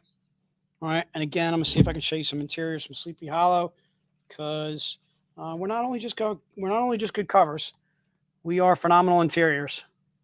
All right. And again, this one written by Dan Wickline with phenomenal artwork by Osorio. Okay, let me see if I can give you another one. Okay. And this is Sleepy Hollow. And again, Sleepy Hollow is only $12.99, which to me is an absolute steal. Great jumping on point with us too is Sleepy Hollow. Okay. All right. And that is Sleepy Hollow. One of my favorite stories by Davis Bell. Our Bell, again, almost kind of like a female version of Batman, as you can tell by the cover. She is a beast hunter. She actually comes from a line of beast hunters. Her mother was a former beast hunter before her. Her father's former military. Okay. One of the first beasts that she actually winds up fighting is down at the Free Public Library here in Philadelphia. I'm going to show you a couple interior pages on this because this is Bong Dazzo stuff and it's sick good. All right. And if you've ever read any of Dave's stuff before, I absolutely love Dave's stuff. You're very welcome, sir. All right. The Bell, also easy jumping on point. A great place to get started with us for only $20, $19.99. And again, Dave will sign that for free for you. All right. And if you just want to put in the notes, if you're buying the book, please have Dave sign it. And if you want it to be personalized, you can even do that too as well. All right. Like make this out to my son who is a huge Batman fan. Never read your stuff before, but I want to introduce him to something Zenescope, because I dig Zenescope. All right. So again, that's $19.99. I would let my kids read this. Definitely with my sons. There's actually Tori dying. Actually, that's one of the panels I think Chris showed in the editors meeting. There's Tori right there buying the farm. All right. And you can see Tori losing his head. Yes, Tori died. Sorry about that, Tor. You had to go, dude. All right. And Dave had to, I want you to know it was Dave that killed you. All right, dude. Just like Ralph killed me. What do you got? He's the hero? There you go. Tori saved some lives, and then he bought it. All right. I'm going to go to Courier, another story by Ralph. Our version of Courier, or Ralph's version of Courier, again, kind of has like a Mad Max feel to it, a little bit of Road Warrior feel to it. Again, this is Eve Harper. She is a motorcycle courier. Basically goes from town to town. These towns have been forced to wall themselves in from an apocalyptic world. Apocalypse is happening and so forth, kind of creating mutated beings and so forth. Eve Harper is basically a courier, kind of delivering goods and services from town to town. Obviously, it gets a little dark, a little twisted from there too as well. All right. Courier is only $20. And if we had Ralph in office, I would let him sign it for you, but Ralph's out in LA doing Ralph things. All right. So again, that's $20 for Courier. And again, any of the books that I'm showing you are awesome jumping on points. All right. Courier, Bell. These are all easy, good jump on points with us. Sleepy Hollow. Okay. The Screwed. All right. Any of these books are all good jumping on points. So it doesn't necessarily matter, again, where you get started. It's just kind of what you want to get started or what you want to get into. And again, any of the ones that I'm showing you right here are all standalone stories. All right. Also want to talk a little bit more about Gretel. We showed Gretel yesterday. Another one of my favorite stories. Gretel's actually written by Ben Mears. Ben Mears did Hellraiser. When he did Gretel for us, he made Gretel into was kind of almost like a crossover between Hansel and Gretel, but he actually has Hansel and Gretel get captured by a witch. Gretel is forced to eat the heart of her brother. In so doing, she becomes cursed. Obviously, she was starving at the time, and then when she escapes, she'll start eating the hearts of witches. She gains a mentor. And as she starts eating the hearts of witches, she gains their powers. So she's ridding the world of witches kind of as she goes. So it's actually she's good in that regard, as she is a witch hunter, but kind of twisted in the fact that she's eating their hearts, which is all kinds of sick. All right. All right. All right. Interiors by Alan Otero. All right. And I want to show you some of the interiors from this because, again, it's just absolutely badass. One of our VIPs' daughter actually came up to us in Wizard World Philly, and she was cosplaying as Gretel, and man, oh man, she crushed it. I think that was, I can't remember his name. I want to say Dave, but I can't remember his daughter's name, but she just absolutely crushed Gretel. And she even had the pigtails and all that jazz. She had the tattoos. She had the tattoos. She was awesome. Just absolutely crushed it. Easily the first time and only time I think I've ever seen someone cosplay as Gretel. And Chris and I were blown away. Absolutely blown away. All right. And again, interiors by Alan Otero. If you're not familiar with Alan Otero stuff, he actually does cover art for us as well as interiors. Alan Otero, it's almost like he's doing a cover every single interior panel. His stuff is sick good. All right. I'm a huge fan of Alan's stuff. Not only his interiors, but his covers too as well. Okay. All right. And that is Gretel. And Gretel, again, is another ideal jump on point with us. Again, it is $19.99 for Gretel. All right. So tell you what I'm gonna do, Chris. How can I bring Raven into this? I want to bring him in. Right now. Yeah, can you bop him on the screen for me? Hey, what's up, Raven? Hey. So Raven, I was just weird, man. Dude, I was talking about are you okay being on or no? Oh yeah, no. Right, cool.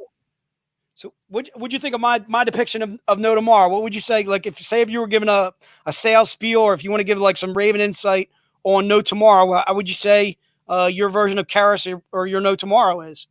Yeah, the greatest story ever told. Exactly.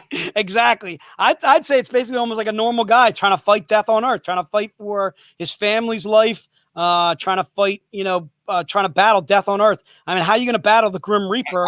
I like the idea of the concept of not so much Moby Dick, but do you guys like? I'm gonna gauge my age here. Okay. You remember there was this movie way back, back in the day before Jaws. Okay. Called Orca. Way back on me now, dude. I'm like, I think I was 7 when I saw Jaws in the movie theater at a drive. Right. So go ahead. Do you remember a movie called Orca? I do remember Orca. Yes. That what is his name? I know you're talking about. Yeah. Yeah. Like they caught an orca. Right, killer whale. There was a baby inside of the orca. Right. And the dad orca was like, I'm just gonna follow you and destroy your whole life. And the orca was so smart, it destroyed all the fishing around the villages, and eventually he had to go out and face the orca, and then the orca killed him. Yep. I do. I remember that movie. Yeah, yeah. I always thought the concept of somebody like understanding that death was a real thing and trying to kill it was, almost impossible, right? Beautiful thing. Yeah. Okay, I gotcha. All right, I'm gonna stay with some Raven books. Raven, give me. I know Fly actually was kind of a tough story for you. It's a tough time in your life actually going on at the time when you wrote Fly. Are you wearing a Jerry the King Lawyer fucking? I'm wearing the Wiz, dude. I don't know if you know, but I'm I didn't mean to curse. The Seinfeld episode where Elaine falls in love with the Wiz, and the Wiz is like this twinkle in your eye, got a great smile guy, and she falls for the Wiz guy who's basically like a pitch man. He used to be on a commercial, and Jerry's like, I know I've seen him from somewhere, and Elaine's like, yep, he's the Wiz, and nobody beats him. All right. So eventually he gets his job back. Is that like the Michael Jackson Wiz or the other Wiz? No. It's like a Jerry Seinfeld Wiz, like just a single episode. Never watched any of them. Raven, stay on point. I'm trying to promote Fly for you here, dude. Yes. Give me some Fly insight. Give me some Fly insight. It's the greatest comic story. Exactly. Ever. Greatest story ever. There it is. Right from the writer himself. Again, kind of like a drug addiction story, turns into a little bit of a love story, but then gets really dark and twisted as she becomes the guy's girlfriend, kind of becomes addicted to the drug Fly. She'll do anything to get more of it. Yeah. Really. No, you said it, man. You're amazing. By the way, read your stuff, dude. I love your stuff. I don't know if anyone tells you this online, like during any of these conventions, but you tell these stories like really amazing. Like you kind of dial it down. That's awesome what you say, Raven. First of all, it's easy. Who let you on the stream, dude? I caught you. So, dude, we were talking about you. We were talking about, dude. Like, when's the last time Fancy Ralph showed up in the middle of a stream? Ralph, don't run away. Chris just blows me out. You try to zap him. What's up? It must be. I'm on a panel. For once. It must be Saturday. I know, Sorry. like people are watching this right now. They're just like, "Oh my god, this panel just got amazing." I'm responsible for bringing Raven back. All I'm saying is, I don't know how Raven snuck back on this panel. I brought him back in. It was my fault. Well, technically, you delegated that task to me. Exactly. So Chris told me responsible, but Now it's echoing because Chris is on. Hold on.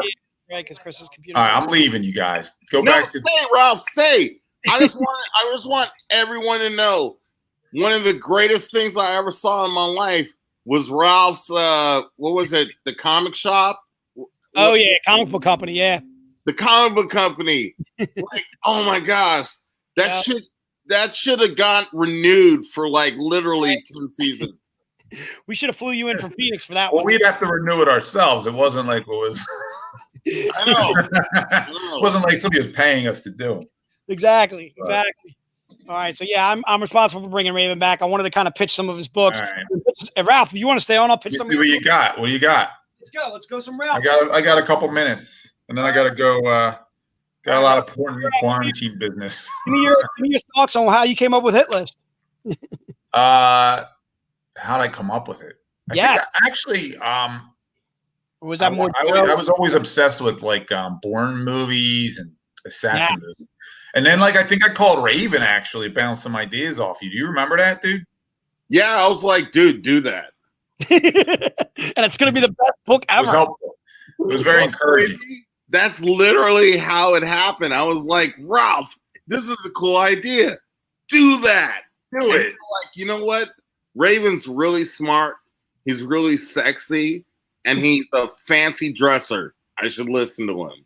I know. It was about your dressing. That was the main reason. Yeah, I don't know the story. I like the idea of it being taking these anti-heroes who are assassins, right, and then making them work together for a collective, like sort of a good. In that they're trying to wipe out the mob group. Yep. But what I wanted to do was also show like we never get to see like the behind the scenes of the assassin persona. Like, what are they like when they're going home to their family, if they have a family? So I thought the insight into that would be fun. And then it kind of evolved as I was writing it. I was always hoping we would do more with these characters down the road. And I still am hoping that. We'll see. Jason, is that available on the Zenescope website? It is, yeah. It's on shopzenescope.com. But if guys here in the stream want to pick it up for $15.99, they're supporting Golden Apple. And go ahead, Ralph, please. One thing. Yeah. By the way, our site is continuously being updated and sort of revamped right now. Just so you guys know that. And you don't even have to do shop.zenescope.com anymore. It's just zenescope.com. There you You go. don't even have to do www. Just zenescope.com and bam, you're in. So just a little FYI. bit more so we could see how amazing the art is, because that's really well done. I think it's Sammy Cavella. Hopefully, I'm pronouncing his name right. Sammy Cavella. Phenomenal. Really good artist. I think he's from Greece, but I'm not sure. Oh, if he's Greek, he's got to be good. Oh, see that panel right there? The one with the knife in the neck? Yes. That was another contest winner. So he won. He got drawn into a book. Was that Alex that got killed? Shomer? That wasn't Alex. That's I forget his name. Okay. He won a contest and he got drawn in. And then I killed him off. I like killing people off, apparently. Yeah. I can see you've killed me a couple times, sir. And I want you to know I am not nearly as chubby as you made me to be. I didn't draw it, Jason. I did not draw that. That was drawn by the artist, and Rachel gave the artist the direction. Jason, how many times have you appeared in a comic in Zenescope so far? I think Pat killed me in Code Red. He killed both Dave and I. I think Dave and I were cops in Code Red, and we were killed. I know Unbound, and then apparently Ralph killed me in an episode of Grimm, or an issue of Grimm this year, or something of Grimm, something. I don't know. I didn't kill you this year. I killed you on Unbound. I don't know. Like, here's an off the cuff. I don't know if anyone knows this. I've been on a cover like you, though, dude. One of the craziest exclusives I've ever seen from Zenescope was all of a sudden I was trying to work out. Yes, Wizard World Philly one. And I have no idea if it was Ralph or Joe. Like, I didn't know this cover was going to happen. It was you and Pat. Dude, it was me and Pat. Pat got mad that I put him on it. No, Pat got mad because he thought he looked too chubby as well. I know where he's coming from. All right, I know where he's coming from. I don't draw them. I send reference photos. Specify, sir. I don't draw, man. I don't say, "Hey, add 50 pounds." Well, the camera does add. Well, in fairness, too, I never even call your name wasn't even in Unbound. I didn't even name you, so you're just telling everybody it's you. Nobody would know. Nobody would know. That's true. No, Dave had to tell me I was Candiles. It was Candiles with a Z. Jason, the next comic book I write. You'll know. What's the next book, Jay? What's the next book? Know. I'll be like, his name was Jason. He was amazing. And you'll have the same bandana. You'll have the same Jerry the King Lawyer hat. You know, I feel like Sean Bean. Doesn't Sean Bean literally dies in every movie he's in, every TV show he's in. I get killed in every comic I'm in. If I could just live to the end, I don't even have to have a speaking part. If I could just live past the first panel, I'm good with that. I don't. My next book, Ralph, I know this is kind of off the cuff, but is that just kind of a thing? The people that we like, they were like, "Hey, I'm gonna throw you in a comic book," and we kill them. Like, who said I like Jason? Kill everybody. All right, listen to me. All right, I'm getting out of here. Bugging out. All right, I'm gonna kill Raven out too. I want to Kill Raven. Get Raven out. Kill Raven off. Raven, thank you so much for jumping. All right, bye guys. This is my way of killing you guys. Kill killing them in the stream. Kill them in the stream. See you guys. All right. Thanks, Ralph. Thanks, Raven, for helping me sell some books for Golden Apple. Thank you guys so much for appearing in the stream. So you kind of got a little bit of insight. I was trying to get some insight there into some of the books that I was selling, the hit list of Ralph's, Van Helsing vs. Robyn Hood of Ralph's, Fly of Ravens. Again, I want to kind of go back to Return Beyond Escape of Ravens, which is another one I would have touched on if Ralph didn't jump in so rudely in my stream right there. This is Return Beyond Escape, which is again another one of my favorite stories by Raven. Again, it's our version of Alice, except this is Alice as an adult after she's come out of the rabbit hole. She's already been twisted by the things that Wonderland has done to her. She's basically trying to assimilate herself back on Earth, start a family. She has a daughter, Callie. Callie kind of falls into the same kind of pitfalls as her mother. For those of you that have read Return Beyond Escape, you already know what we do with Alice, and it gets really twisted. I'm not going to reveal that. But this is Callie. Okay. And again, the interiors on this are just absolutely phenomenal by Dan Leister. I mean, who does interiors with Dan Leister? All right. Nei Ruffino also worked on the book too as well. And our own Raven who wrote it. And again, this is one of my first stories that I ever read of Zenescope. Just absolutely love Raven stuff. And again, any one of the books that I've shown, the hit list, Theater, Return Beyond Escape, we'll definitely Return to Wonderland, are ideal books to get started with us. Okay. And again, I just want to show you the Cheshire Cat one more time because it is easily, again, designed by Ebass. He's all kinds of cute and cuddly. Our version of the Cheshire Cat. And he is what? You got a question in there? Oh, no. No, it says Jason's fired. I'm fired. You're firing me, Ralph? Oh, I lost my page with the Cheshire. Where'd it go? Did I lose it? There he is. All right. And again, that's Ebass's design on the Cheshire Cat. Okay. All right. So Return Beyond Escape. If you want to do that trilogy, again, what was I doing all three for? 50. All three for 50. All right. And again, these are ideal ways to get started with us. If you just want to do volume 1, it's only 20.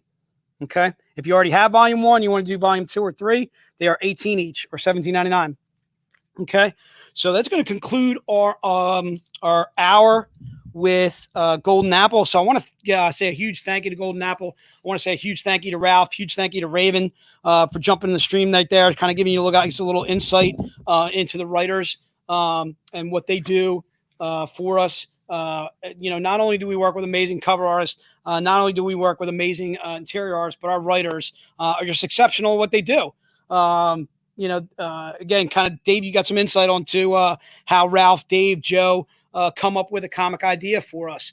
They kind of get into a secluded area and so forth, panel it out. Hey, I got an idea for such and such. And then they just start working on the idea from there and vamping. And then finally becomes, all right, who am I going to put as a writer on this? Who are we going to put as an art team on this? Who are we going to do the lettering and so forth? And then eventually it makes its way to Rachel, to Kelly and so forth. Again, just really cool insight into the process for us. So I want to kind of get back to rehashing some of the exclusives. And also I want to talk a little bit about pins. I'm probably going to bring Chris on for the pins because he's better at doing the pins than I am. So right now I'm just going to show 2 books. So I've got 2 of these left and both of them can get signed by Dave. So I'm going to give you a different, actually, you know what? I'll do a code on one of them. Do you know what they're going to be, Di? All right. So what I'm going to do is I'll just say a catchphrase as to what it is. And the first 2 people to put that in the notes And also, obviously, let us know if you want to have Dave sign it. Okay. And if you saw these on the stream that we did last month, these are the last 2 of their kind. All right. And they are 10 print run books. All right. So again, and if you're looking to buy these, again, they're $50. All right. They're just 50. Just put the word Dave into the notes. All right. These are our gallery script editions. Okay. All right. Gallery script editions. Again, these are only $50. All right. I got number 3 and I got number 8 here. Okay. These are only $50. Just put Dave. Yep. Chris Hooper got you covered for one of them. And Chris, Chris Hooper, let us know if you want to get that signed by Dave Franchini. And Mark, you're good to go. So that's going to do it for those 2. I'm sorry I only had 2 left, but we did it, Larry. I'm sorry. We only had 2 of those left, and unfortunately, we sold out of them. A good amount of those when we did them in the stream last month. So, Chris, you want to jump up and do the? They want we have those are script books. Right. There's so many issues. Right. If people are interested in us doing another run of those, just let Right. us know. Email us at vcons@zenescope.com. Yep, definitely. All right, cool. So if you guys are interested in us doing more of the script books, I can tell you right now, I know you are. I would be too. To have something done by Raven, have something done by Ben Mears, to have something done by Chuck Dixon, but in script form. I'm sorry? That was the Bell one? Yeah, the Bell. Right. So those 2 guys, Mark and Dave, got those. Yeah. Mark and Christopher. Sorry. Yeah, let us know if you want to get some by Dave. And also, too, if you guys want to shoot us an email, I see it off Mark once. okay, cool. If you guys want to let us know if you want to have those signed, you can shoot us an email at vcons at Zenescope. Go ahead, Chris. Cool. All right, what's up, peeps? We are back. I have some pins I wanted to talk about. So we have some brand new pins, and I want to give a shout out to Fansets. You can find them at fansets.com or on Twitter at Fansets, Fansets. They're our partner for creating these awesome collectible enamel pins. And we have a brand new suite of pins that we've been selling all weekend. Just to let you know, on Fansets website, so if you go to fansets.com, if you look up Zenescope or if you go to the Zenescope section, they have a page or a drop-down page, and they have a dedicated Zenescope area. You can get a bunch of really cool brand new pins for 2020. They're calling it the Zenescope Pinup Series. So there's 70 of them. You can get the entire set for $77. I believe each one by themselves is like $12.99. And I'm going to show you some of the pins. So these are basically pinup style pins. They're about like 2 inches in diameter. So here is a Paul Green Robin Hood pin. Actually, no. Yeah, that's Paul Green. This is a image you can see that appears on one of our VIP membership books. This is another Paul Green. Very cool. Here's another Paul Green. Paul Green's very popular. So we have this one's by Karas or of Karas. This one's a Jamie Tyndall Alice pin. This one is, oh gosh, I don't know the artist of this, but it's another Robin Hood. Is this Archer? Is Ula? It's Ula. Ula Moss. Ula Moss. Right here. That's Ula. Yeah. Oh, this is Ula. Ula does fantastic work. That's her first cover. Wow, that's dope. That is so cool. If you're a fan of Ula, like I am, check out the May the 4th live stream. It's on our wall. We had our interview with her. She's amazing. Here's one of Mystere or Mary Medina. And last but not least, we got an Ebass Bell Beast Hunter pin. So you can get these on the Fansets website. So go to fansets.com and type in Zenescope. You'll find all the individual pins or the entire set. And if you purchase those pins on Fansets website, shoot me an email at VIP, that's VIP at Zenescope.com with a copy of your receipt, and you will get points for those purchases. So really cool. But throughout this weekend, we've been selling some newer pins. So as everyone knows, this is our 15th anniversary. We wouldn't have made it to 15 years without wonderful fans like you, wonderful creators like Raven, who's still in the backstage. What's up, Raven? Thank you for all that you do. So for this right here, this is our connecting pin set. Oh, this is upside down. So this is our connecting pin set. So if you want this pin set, as it comes in a set of 2, type in 15-year pin set. These come together. They're $40. Again, these are massive, heavy collectible enamel pins. These can stop a bullet. You know, that's how epic and well made these are. So you want the pin set? Type in 15-year pin set. Only $40. It's like Jamie Foxx in White House Down. Exactly. Now we have an exclusive pin just for VirtualCon. That's right. We have it right here. This is our VCon pin. So if you want this one, type in V-CON pin. This is the Dark Queen. It's only $20. So it's a really, really awesome art piece. Yeah. So yeah, VCon pin. Only $20.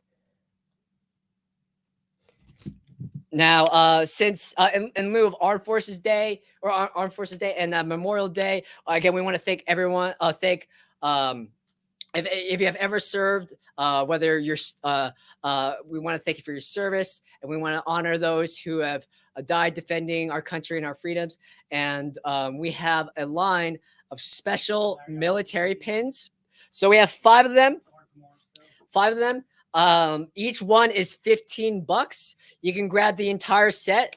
For $75. So you grab the entire set. You get this Mike the Baffle 2019 pin exclusive for free. And Mike the Baffle was so talented. We had him on at our previous VirtualCon. What a fantastic interview. So talented. So if you grab the entire military pin set, that's 5 pins for $75. Or if you just want individual pins, they're 15 each. But if you get the entire set, you get this exclusive. And we have 5 different pins. So this is our U.S. Marines pin. It's based on a Michael Dooney pin. It's Satan's Hollow number 3, cover E, if I remember correctly.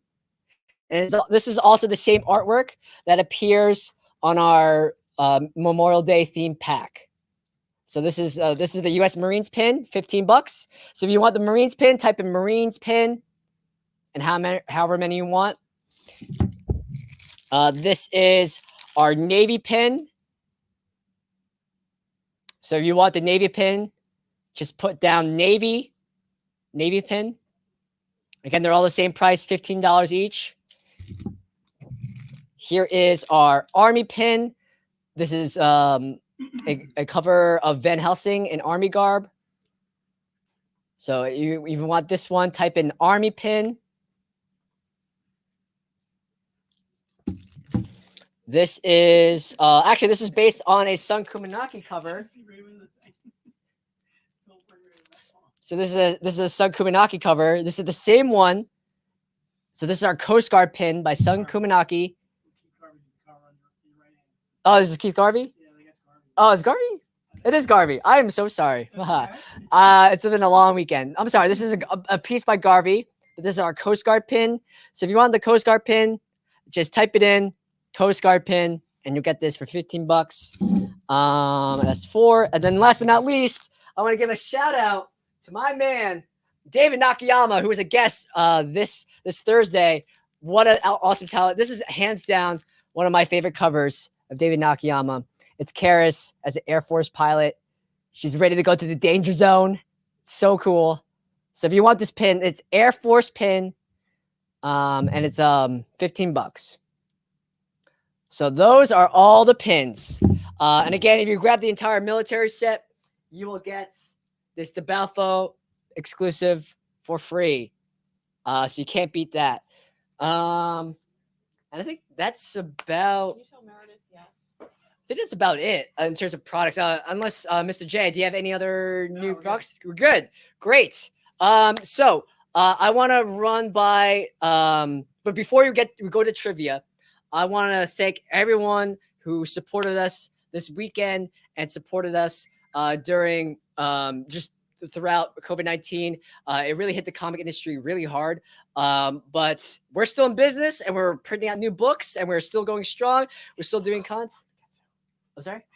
Oh, wait. Yeah, okay. Well, you know what? I'll cut off that surprise. Mr. J wants to come back on. I got a couple more books that I wanted to get to that I didn't get to in the first hour. So you guys were asking for new books. So no, we're not going to do a recap. If anybody wants a recap, and I'm sure they're going to want to, we can do a quick zip recap, but it's going to be fast. And I do mean fast, people. Say yes to Meredith.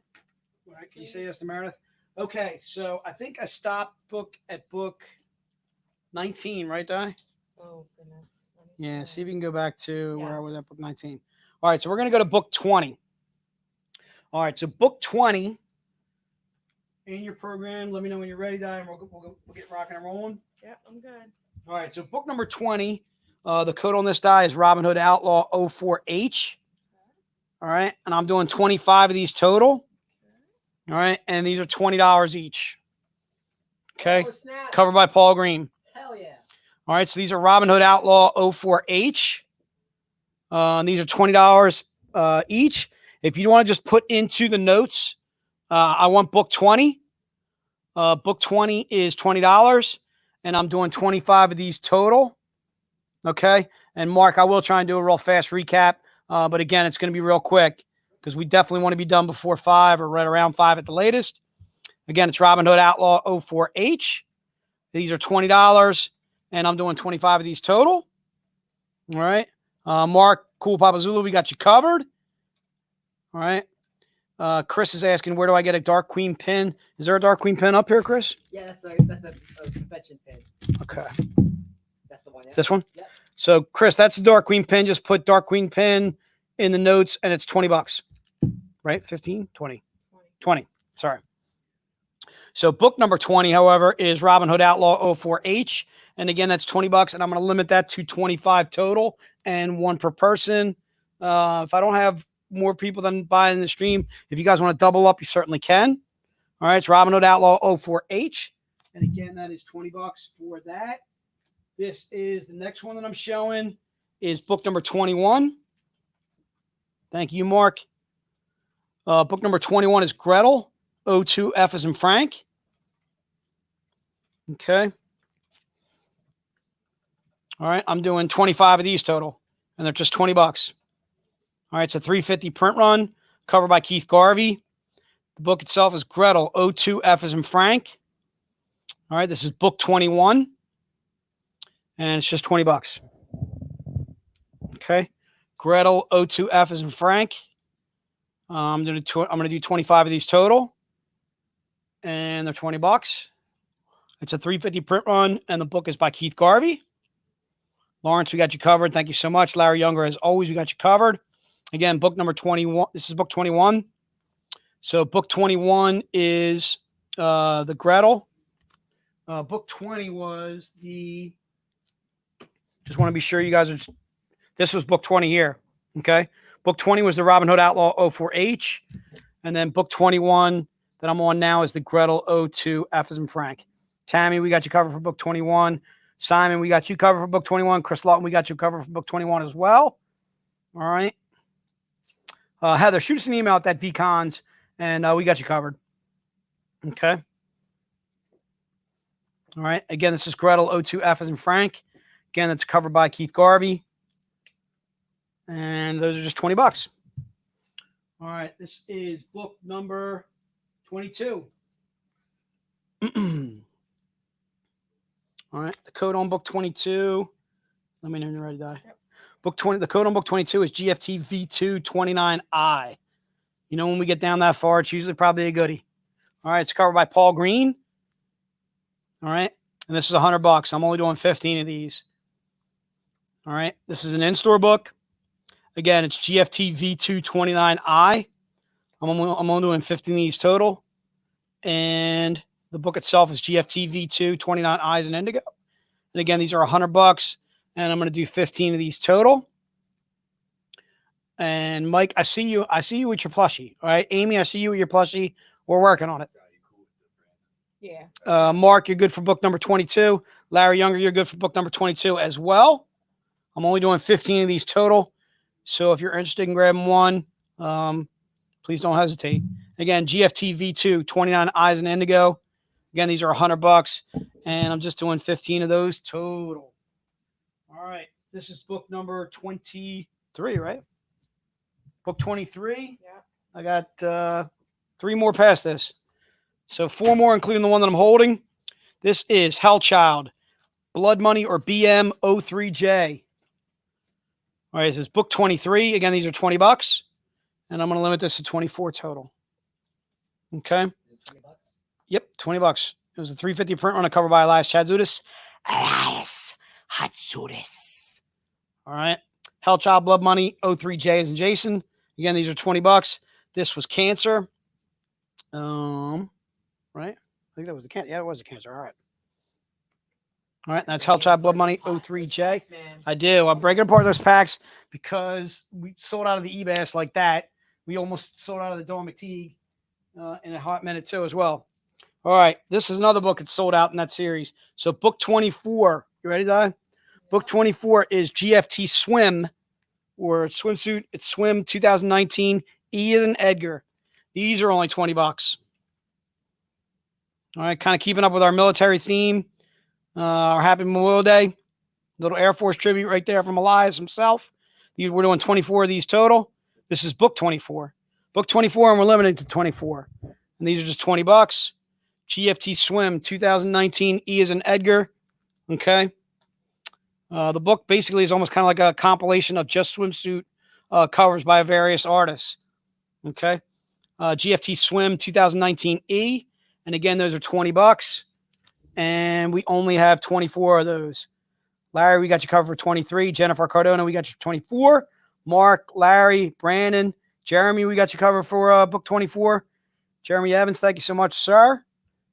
Brandon, as well as always, thank you as well. All right, so book 24, again, is $20. All right. And that's covered by Elias Chatzoudas. Elias Chatzoudas. All right, looks like I'm getting about 4 or 5 each time. I like that. All right, so again, that's GFT Swim 2019 E as in Edgar. All right, I'm not going to rehash these ones, guys, so get them now. All right, this is book 25. Book 25, you ready, Di? Yep. Is Robyn Hood Outlaw, RH Outlaw 04G as in girl. 04G. 04G as in girl, yep. This is another Paul Green. These are just $20. We're going to keep this one at 25 as well. Okay. 25 copies. The 24 is this one, Amy. Yep. The 24 is the jet one. Yep. So, Amy, let us know if you want 24. Okay. Book number 20, Eric J. We got you covered for 24. Jeremy, you are very welcome, sir. All right. Larry Younger, we got you covered for book number 25. Mark, we got you covered for book number 25. Again, this is Robyn Hood Outlaw 04G as in girl. Okay. And I'm seeing a lot of Cheshire Cat plushie love out there. All right. It's Robyn Hood Outlaw 04G as in girl. Book 21. Enrique, I just want to make sure you're on the same page as us. So book number 21 was this. Was the Garvey. Just want to make sure you're just double checking you on that. If you want to give us a yes or a thumbs up, that works. This is book 25 that I'm on currently, though, is the Robyn Hood Outlaw 04G. Okay. And again, that's covered by Paul Green. Sweet. All right. So that is book number 25. The last one that I'm doing is book 26. Book 26 is the connecting cover to that. The book itself, you ready? Yep. Is Hellchild, Blood Money 03 F as in Frank. I'm doing 25 of these total, and they're just $20. You got that one, Chris? So book 26 will be Hellchild, Blood Money 03 F as in Frank. And I'm doing 25 of these total, and they are just $20. All right. Book 21, Josh, we got you covered for book number 21. I'll show that one again real fast, just so that way we know we're on the same page with you as well, Josh. Okay. That's the Keith Garvey, go out of low 2. Book 26, Mark, we got you covered for book 26. This is book 26, which is the cosplay Paul Green. Let me see if I can kind of hold these next to each other and see if we can kind of get a little connecting action. 2 for 25. Okay. Yep. Fly was 2 for 25. And if I had Raven in house, I'd have him sign him. Okay. All right. So that is the 26 exclusives. So we're going to do a lightning round recap. All right, I'm going to give Di a chance to catch up to where we are. And we're going to do a lightning round recap. I'm going to start with the pack, which was pack 1. Let me know when you're ready, Di, and we'll scroll back to that. Basically going back to the beginning. How many pack 1s do we have still left? We're doing 15 total. All right, looks like we got quite a bit of pack number 1. So if you're interested in pack number 1, again, pack number 1 is $100. It has the Keith Garvey, Mysterio 03F. It also has the mini print by Michael Dooney. All right, these are all in pack number 1. Okay, has those two, the mini print in that book. It also has the Sun, Kumanaki, and also the Jamie Tyndall. These are all part of pack number 1. Pack number 1 is $100. And from what I understand, we have at least 10 pack number 1s left. All right. These, again, are pack number 1. And the other 2 books, or the last 2 books, I should say, that are in pack 5 are these 2. All right. The Elias Chad Zudas, and then also the Keith Garvey. Okay. So you're getting all 5 exclusives plus the mini print for just $100. Just put pack 1 in the notes. You can also buy these books individually, but if you want the pack, you're actually getting all 5 exclusives plus the print for $100. Again, you get the Keith Garvey and the mini print with it too, as well, by Michael Dooney. All right. All right. And that is pack number 1. We're not sold out of that. All right. I'll try and go book by book, just kind of letting you know what books are in the pack too, as I'm kind of covering those too as well. Okay. All right, so book number 1, going back to that, I know we got plenty of those left. Book number 1 is Monster Planet 05J. And again, these are $20. That's a Keith Garvey. All right. Book number 1 is Monster Planet 05J. And again, that's $20. That's a $350 print run, a cover by Keith Garvey. And again, we're going to do this pretty quickly, guys. So if you want these, please put into the notes pretty quickly. All right. Book number... Jennifer, thank you. Book 20 was, let me see if I can show you book 20 again real fast.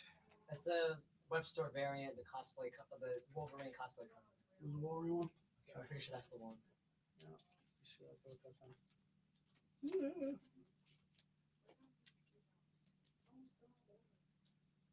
Yep.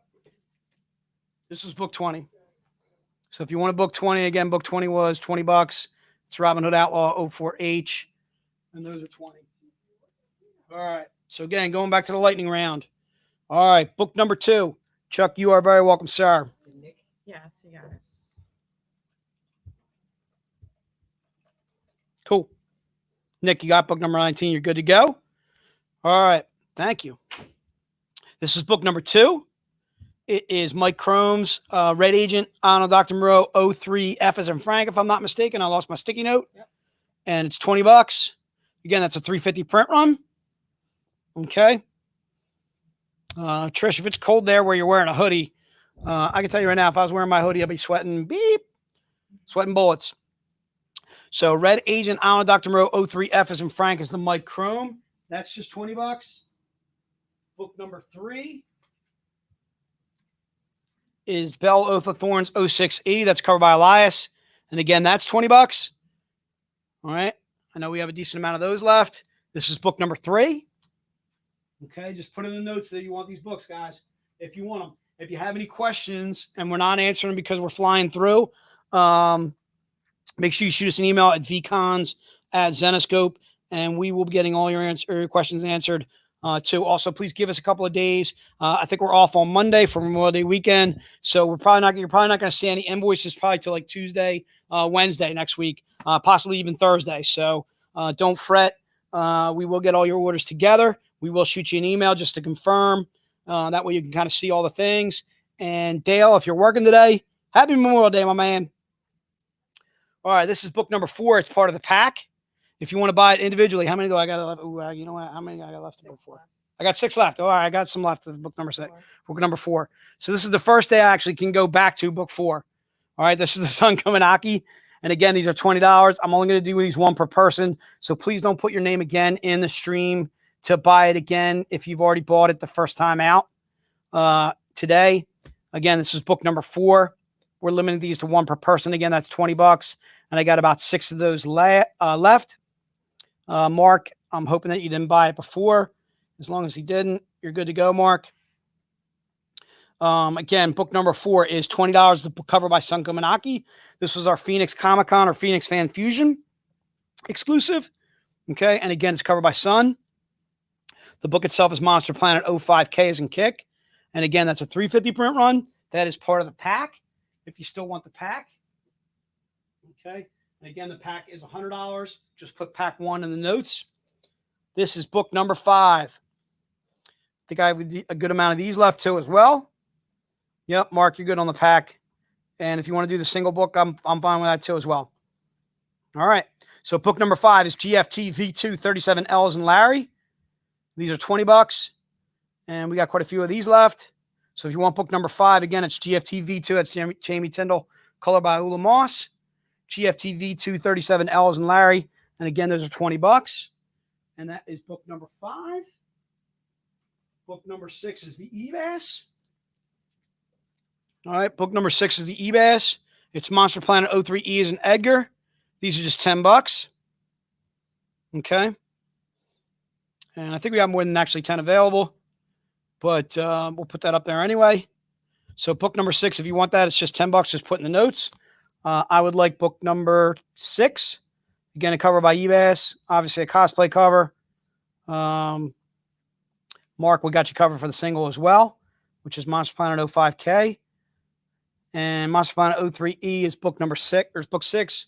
Again, that's covered by EBAS. Book number 7, covered by Paul Green.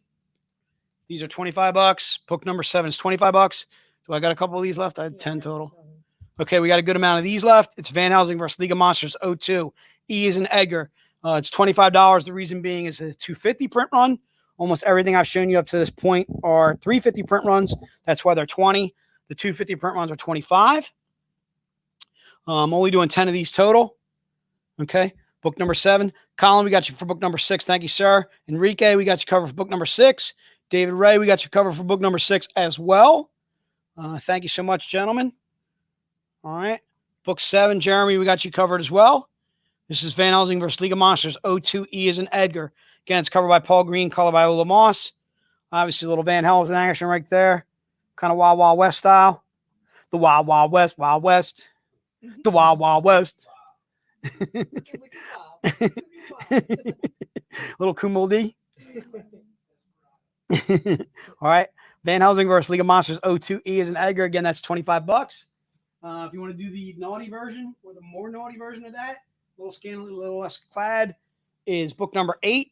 And these are $50. How many I got left of these? One. I only got one left of book number 8. You're going to have to be fast on the fingers. Fast on the fingers, kids. Get ready, set, go. All right. Book number 8 is Van Helsing versus League of Monsters 02F as in Frank. Put in book 8 and she will be yours. And that will be the last one. Book 8, Jeremy Evans. Jeremy Evans is quick on the draw. Jeremy, quick on the draws, Jeremy. All right, and that's $50 for book number 8. All right. Book number 8, again, is sold out. All right, going back to part of the pack. 1 is book number 9. Book number 9. All right. Jeremy, good get. Book number 9 is GFT V2 37F as in Frank. How many I got left of these? I got a good amount of these. All right. These are $25. $25, and I'm limit these to 1 per person. Okay. Trish, you are correct. Chris is in costume, although he has shed the top half of his shark. It's very hot in here. I can tell you right now. We are sweating bullets. Book number 9, GFT V2 37F as in Frank. Again, these are $25. I'm going to limit these to 1 per person. Tim, you are good for pack number 1. If you want it, it is yours. Certainly is. It's still available. Okay. And pack number 1, just so you know, Tim, is $100. You're getting 5 exclusives plus the mini print. Okay. GFT V237F. If you want to buy it individually, it's $25. All right. Book number 10. I know we have some of those left. Book number 10 is Robyn Hood Vigilante. Look at Chris getting ready. Chris is a cloud pleaser. All right, dude. He takes care, he takes care of his fans. Crowd pleaser. Did I say cloud or crowd? Feel Robyn Hood Vigilante. There's a shark behind me. Shark in the water. Shark. HR, I'm getting attacked. Book number 10. What do you got, Sam? Look, this is how we work here. This is how we roll here, Sam. Sam, you want to say hi to your adoring fans? Sure. Book 10. Oh, we got Sam. Guest appearance by Sam. It was just Sam's birthday. Sam, happy birthday, Sam. Thank you. Thank you. Hello, How old are everyone. you now, Sam? I'm 20 years old. Sam is 20. Sam, you're not allowed to drink a beer just yet. Although I know you have drunk a couple. Somebody ratted you out. I forget who it was in your family. Was telling me you were drinking in the basement or something. I don't know. Who was I? Was it Joey? Was it Joey and Sam or something like that that were drinking? So book number 10. Book number 10. Right here. Do you know what this is? The one in the box set? Yeah. I got you covered. All right. Thank you. Book number 10. Book number 10 is Robyn Hood Vigilante 06 E as in Edgar. All right, $20. Happy birthday to Sam. Thanks for Sam for jumping on the stream. Sam saying hi to our adoring fans. That is Joe and Di's lovely daughter, Sam. All right, you guys have met Alex. We have yet to get Danny on. We got to get Danny on eventually. She can make a cameo. Book number 10. I think we got Joey on too. I mean, we have Joey on. We pretty much the entire Brusher clan. All right. Book number 10. Robyn Hood Vigilante 06 E as in Edgar. These are $20. Again, that's a cover by Keith Garvey. How many do I have left of the showcase die? Good amount? Good amount, yeah. All right, we're good on the showcase. If you want the showcase, it is either book 11 or put showcase 1. All right, showcase 1. Trish, thank you for wishing me a happy birthday. That was very kind of you. My birthday is in 5 days on the 28th. I won't be. Thank you so much, Trish. That's very kind of you. Thank you. All right. I'm a lot older. Jay's going to be a 50. 50 is 50. All right. Again, this is showcase 1 or book 11. These are $100. The reason being is a 100 print run. It's also a topless cover. That's why we did put a little Z-rated on there. And Brett, we got you covered for the showcase. David Price, we got you for the showcase. Is there a limit right now? Yeah, I'm going to try and hold to it because Joe asked me to hold to it, so I'm going to. Okay. The boss says so. I got to stick with it. All right. Again, the only reason being on this, I can't do more than one is it's a 100 print run. We want to be able to actually let some of these go to the web store and some of our other VIPs, some of our other fans, give them a chance to buy some of these too as well. All right. Again, that's showcase number 1 or book 11. And again, that's $100. Abby, thank you. Abby's always got me covered. Abby and Trish are my girls on the stream. I want you guys to know that. All right. They're my girls that take care of me. All right. They make me blush. All right. This is our showcase number 1. Again, that is $100. All right. Going really quickly to the in-store pack. The in-store pack. How many do I have any left of the in-store pack? Right. I got the in-store pack left. All right. So the in-store pack, I'm going to show them to you 2 at a time. All right. These 2 books come in there. The Paul Green, the David Nakayama. All right, and I want to get to some trivia immediately after this. And these 2 in-stores, covered by Keith Garvey and covered by Sun Kaminaki. All right, I think we're ready to rock and roll. Let's do this. All right, so let's get some trivia. Let's get some free stuff for you guys. I want to bring Chris back on so that way we can get some free stuff for you guys. Stop charging you and taxing you all day. Thanks for being troopers and hanging in with us, Sarah. Awesome. Well, thank you. Thank you, Mr. Wiz, Mr. J Exotic. So I have some special announcements before we go into trivia. So we've been wow, I cannot talk. I'm tired. We've been rolling out all the fulfillments for all the Robin Hood Kickstarter statues. So I want to thank everyone who backed or shared or told a friend or family member about a Robin Hood statue Kickstarter program. It was really successful. I think all of them should have been out by now. I know also in the past couple of weeks, Alex and Stu and Jennifer, they've been really hard at work sending out replacements for either damage or missing parcels. So if you still have any questions in regards to a replacement, please email us at info@zenescope.com so we can take care of that for you. But also in the office, a massive shipment of the rest of the statues came into the office. So they will be available for general consumers somewhat soon. I know ahead of the general consumers, there's a handful of you who put down pre-orders either during San Diego Comic-Con or near Comic-Con 2019. So for anyone who did any of those pre-orders, I think there's probably a few of you definitely here in the comment section who did so. Those are going to be fulfilled first, and then we're going to sell the rest of them online for general consumers. So thank you so much. So again, if you pre-ordered one of those statues and you have any questions, please email us at info@zenescope.com. But since this is VirtuaCon, since we are going off the rails, since we love having fun here, we're going to do a special raffle for not one, but two statues. That's right. We're raffling off a full color statue and a black and white statue. So I have them right here. The way to enter is if you ordered anything throughout this entire VCon, no matter how big or how small your order was this weekend, if you ordered anything, we have you down in our system. So Die, the fate of your collection is in Die's hands right now. So Die, so we're gonna pick a winner for the full color Robin statue. All right, so Die is picking a number right now. All right, the suspense. Can I tell you, I'm going my favorite number. Between 2 and. All right, they're choosing the numbers. Stay tight. Yep. Okay, I think we have a number. Okay, we have a number. So Die is scrolling. She's scrolling. Sit tight, people. We are trying to raffle this amazing. I'm sorry?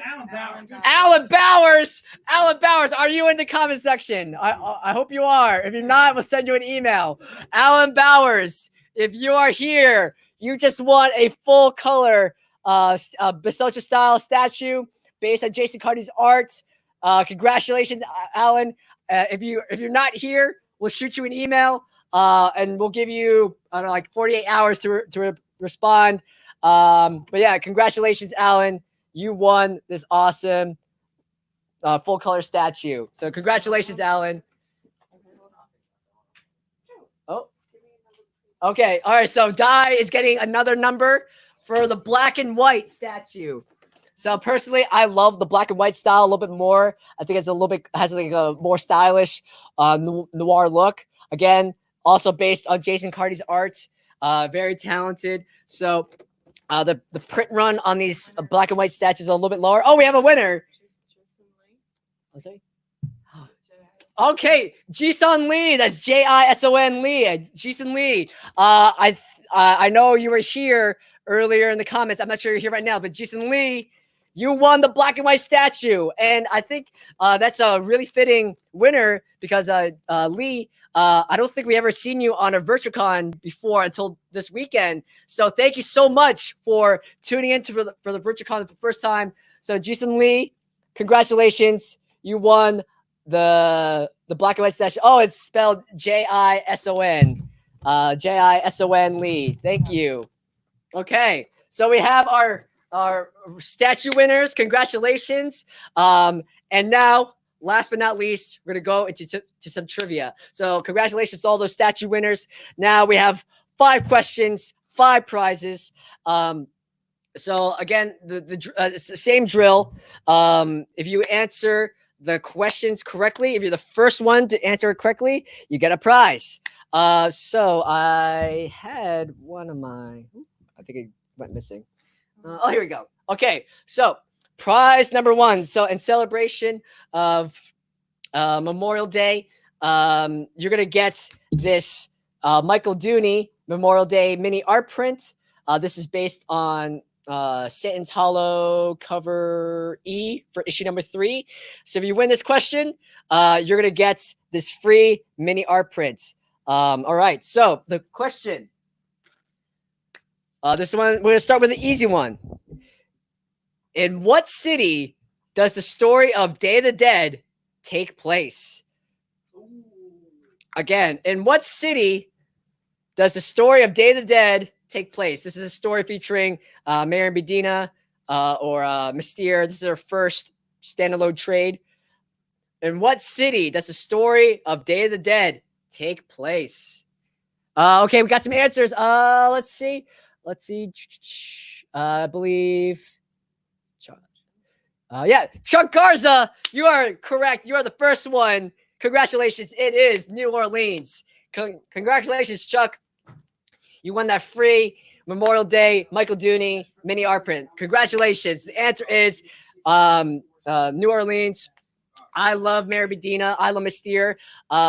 She's one of my favorite characters. I love her character design. She's actually on my business card. So if you want to check out Day of the Dead, that's also available on our web store. Okay.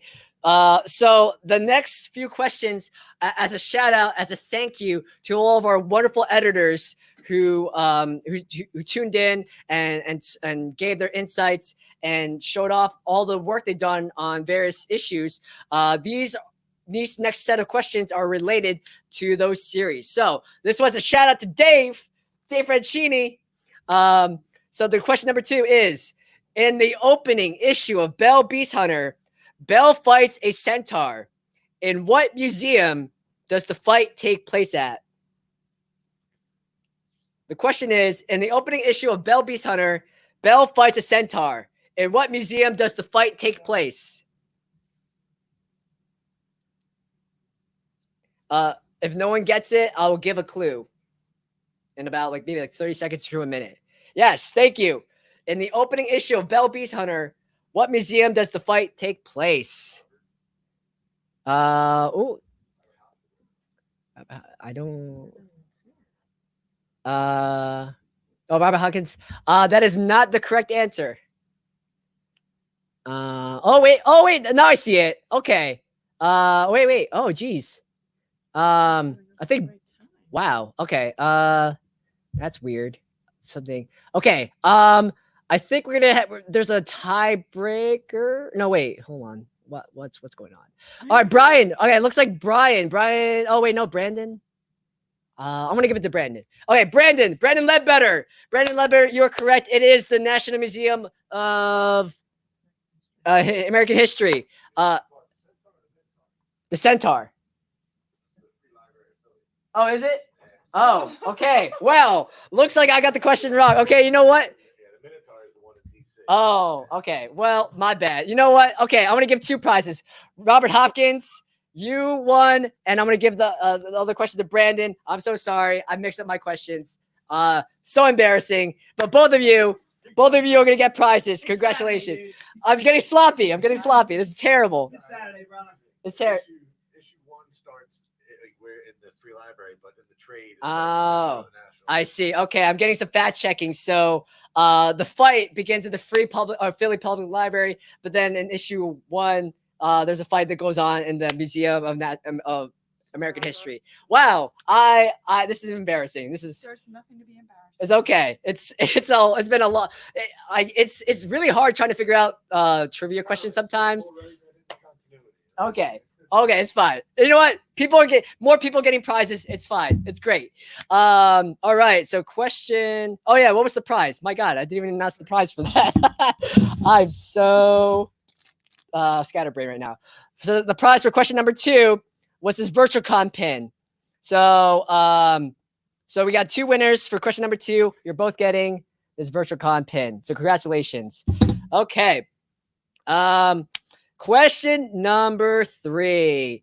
So the prize for this is you're gonna get a military pin of your choice. So for question number 3, we have 5 different pins. If you win this question, let us know in the comment section which pin you want. So we have Marines, Coast Guard, Army, Navy, Air Force. So if you win this question, let us know which Armed Services pin you want. So the question is, in issue 1 of Unbound, what type of creature does the bounty hunter Lucas fight with his new partner? So the question is, in the first issue Unbound, what type of creature does Lucas fight with his new partner?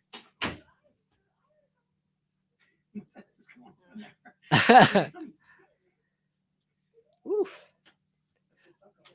One more time. In issue 1 of Unbound, what type of creature does Lucas fight with Marna? That's the partner. That's like the rogue, the newbie. She basically teams up with Lucas. It is not lizards. I'm gonna scroll back up. It is not a zombie. It is not lizard people. It is not a vampire. It's not Frankenstein. Oh wait, Brandon. Oh wait, Kyle. Kyle. Hell yeah, Kyle. Kyle Aquino. It is a werewolf. That's right. There's a specific scene where Lucas goes to an arms dealer and he asks for silver weapons. So congratulations, Kyle. No, it is not coronavirus. But yeah, congratulations, Kyle. You won. So let us know in the comment section which military pin you want. Oh my God, these answers are hilarious. Jeez. All right. So question number 4. So the prize for these is 1 second. Again, we want to give a shout out to Mike Chrome and David Nakayama for being awesome guests. So if you win this question or win this round of trivia, you get not 1 but 2. You get both guest art prints for question number 4. All right, so that is question number 4 for both art prints. So the question is, in Van Helsing versus Dracula's Daughter, number 1, what relic or artifact does the demonic mob boss Oliver have in his possession? That might be a little bit tough one. But in the first issue of Van Helsing versus Dracula's Daughter, what relic or artifact does the demonic mob boss have in his possession? Jeremy Evans' wife. He put it in the stream. It's not the Spear of Destiny. I will say it's not the Sword of Heaven. I will say it's a type of book. So that's your clue. It is a type of book. It's not the Nail of the Cross. Glenn Stein, you are correct. I think you got it. It is Helsing's Diary is specifically the journal of Elizabeth Van Helsing. So Glenn, you got it. That is right. Congratulations, Glenn. You just won both of these art prints. So congratulations. All right. The final prize. The final prize. I know a lot of you have been asking about this weekend. So the final prize is this awesome Zenescope face mask with this. It's super soft, super comfy, and I clearly can't put it on my face right now. I'm so clumsy. There we go. Here we go. There it is. So it's really soft, really nice, really is made up of a really solid material. This is great. You can go outside, practice safe social distancing, and show your love for Zenescope. So the final prize for trivia is this Zenescope face mask. So we have a close up of that. Cool. All right. So the last question. This is related to The Watcher. So shout outs to Ralph and Kelly, Victoria Rao for we're all working together on The Watcher. The final question is, what 2 sleep disorders do the main character of The Watcher, Erica, suffer from? So the question again, this is related to the watcher. What 2 sleep disorders do Erica, the main character story, suffer from? So I'm looking for 2 different types of sleep disorders or sleep disturbances.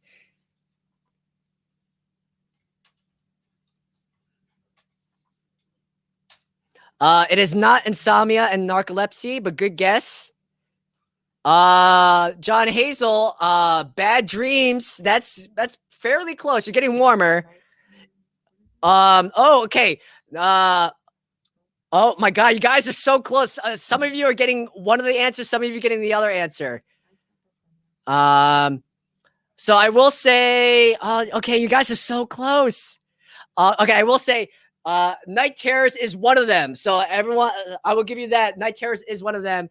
Oh, Robert Hopkins, we got a winner. It is night terrors and sleep paralysis. Robert Hopkins, again, with that knowledge. Robert, you are so knowledgeable. Congratulations, Robert. Robert says, I think, you know what? I'm feeling generous. Next winner, Megan J. Megan J, you're also getting a face mask. Megan J, you're also getting a mask. Congratulations, Robert and Megan. You two are awesome. Thank you so much. So, Robert and Megan, you're both getting face masks. Congratulations. Now you can practice safe social distancing and show off your pride and your fandom and your love for Zenescope. That is it for trivia. That is it for prizes. That is it for our May VirtualCon.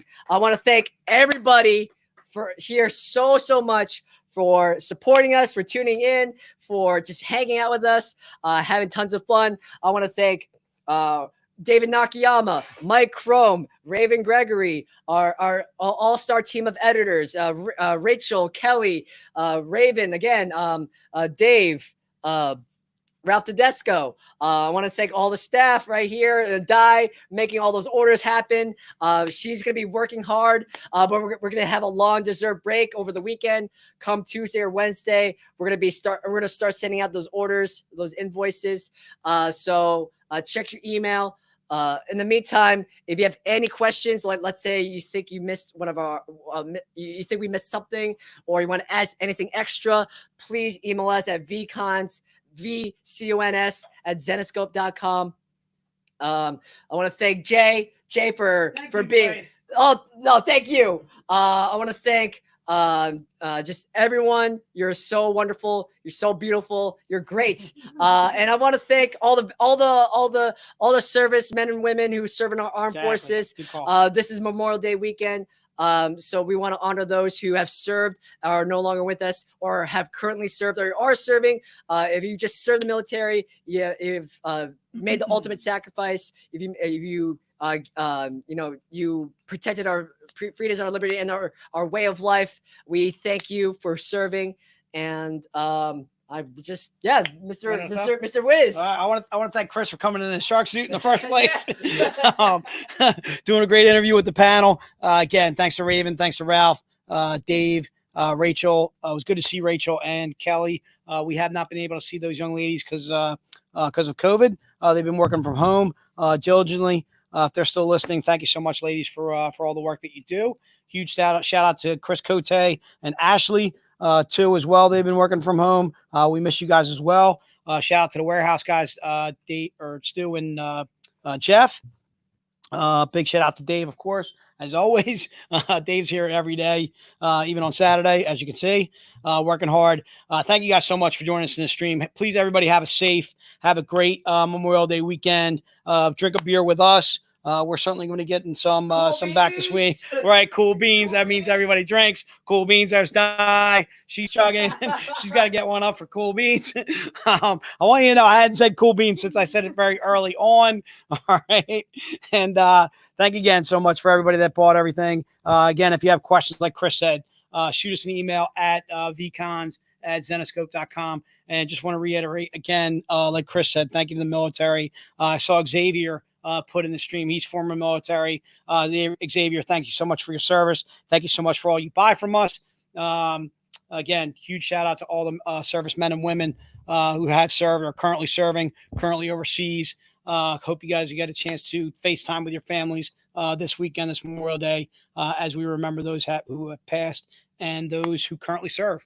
Thanks again. All right, I think we're out, dude. We're going to call it a wrap. Later. Thanks again. All right.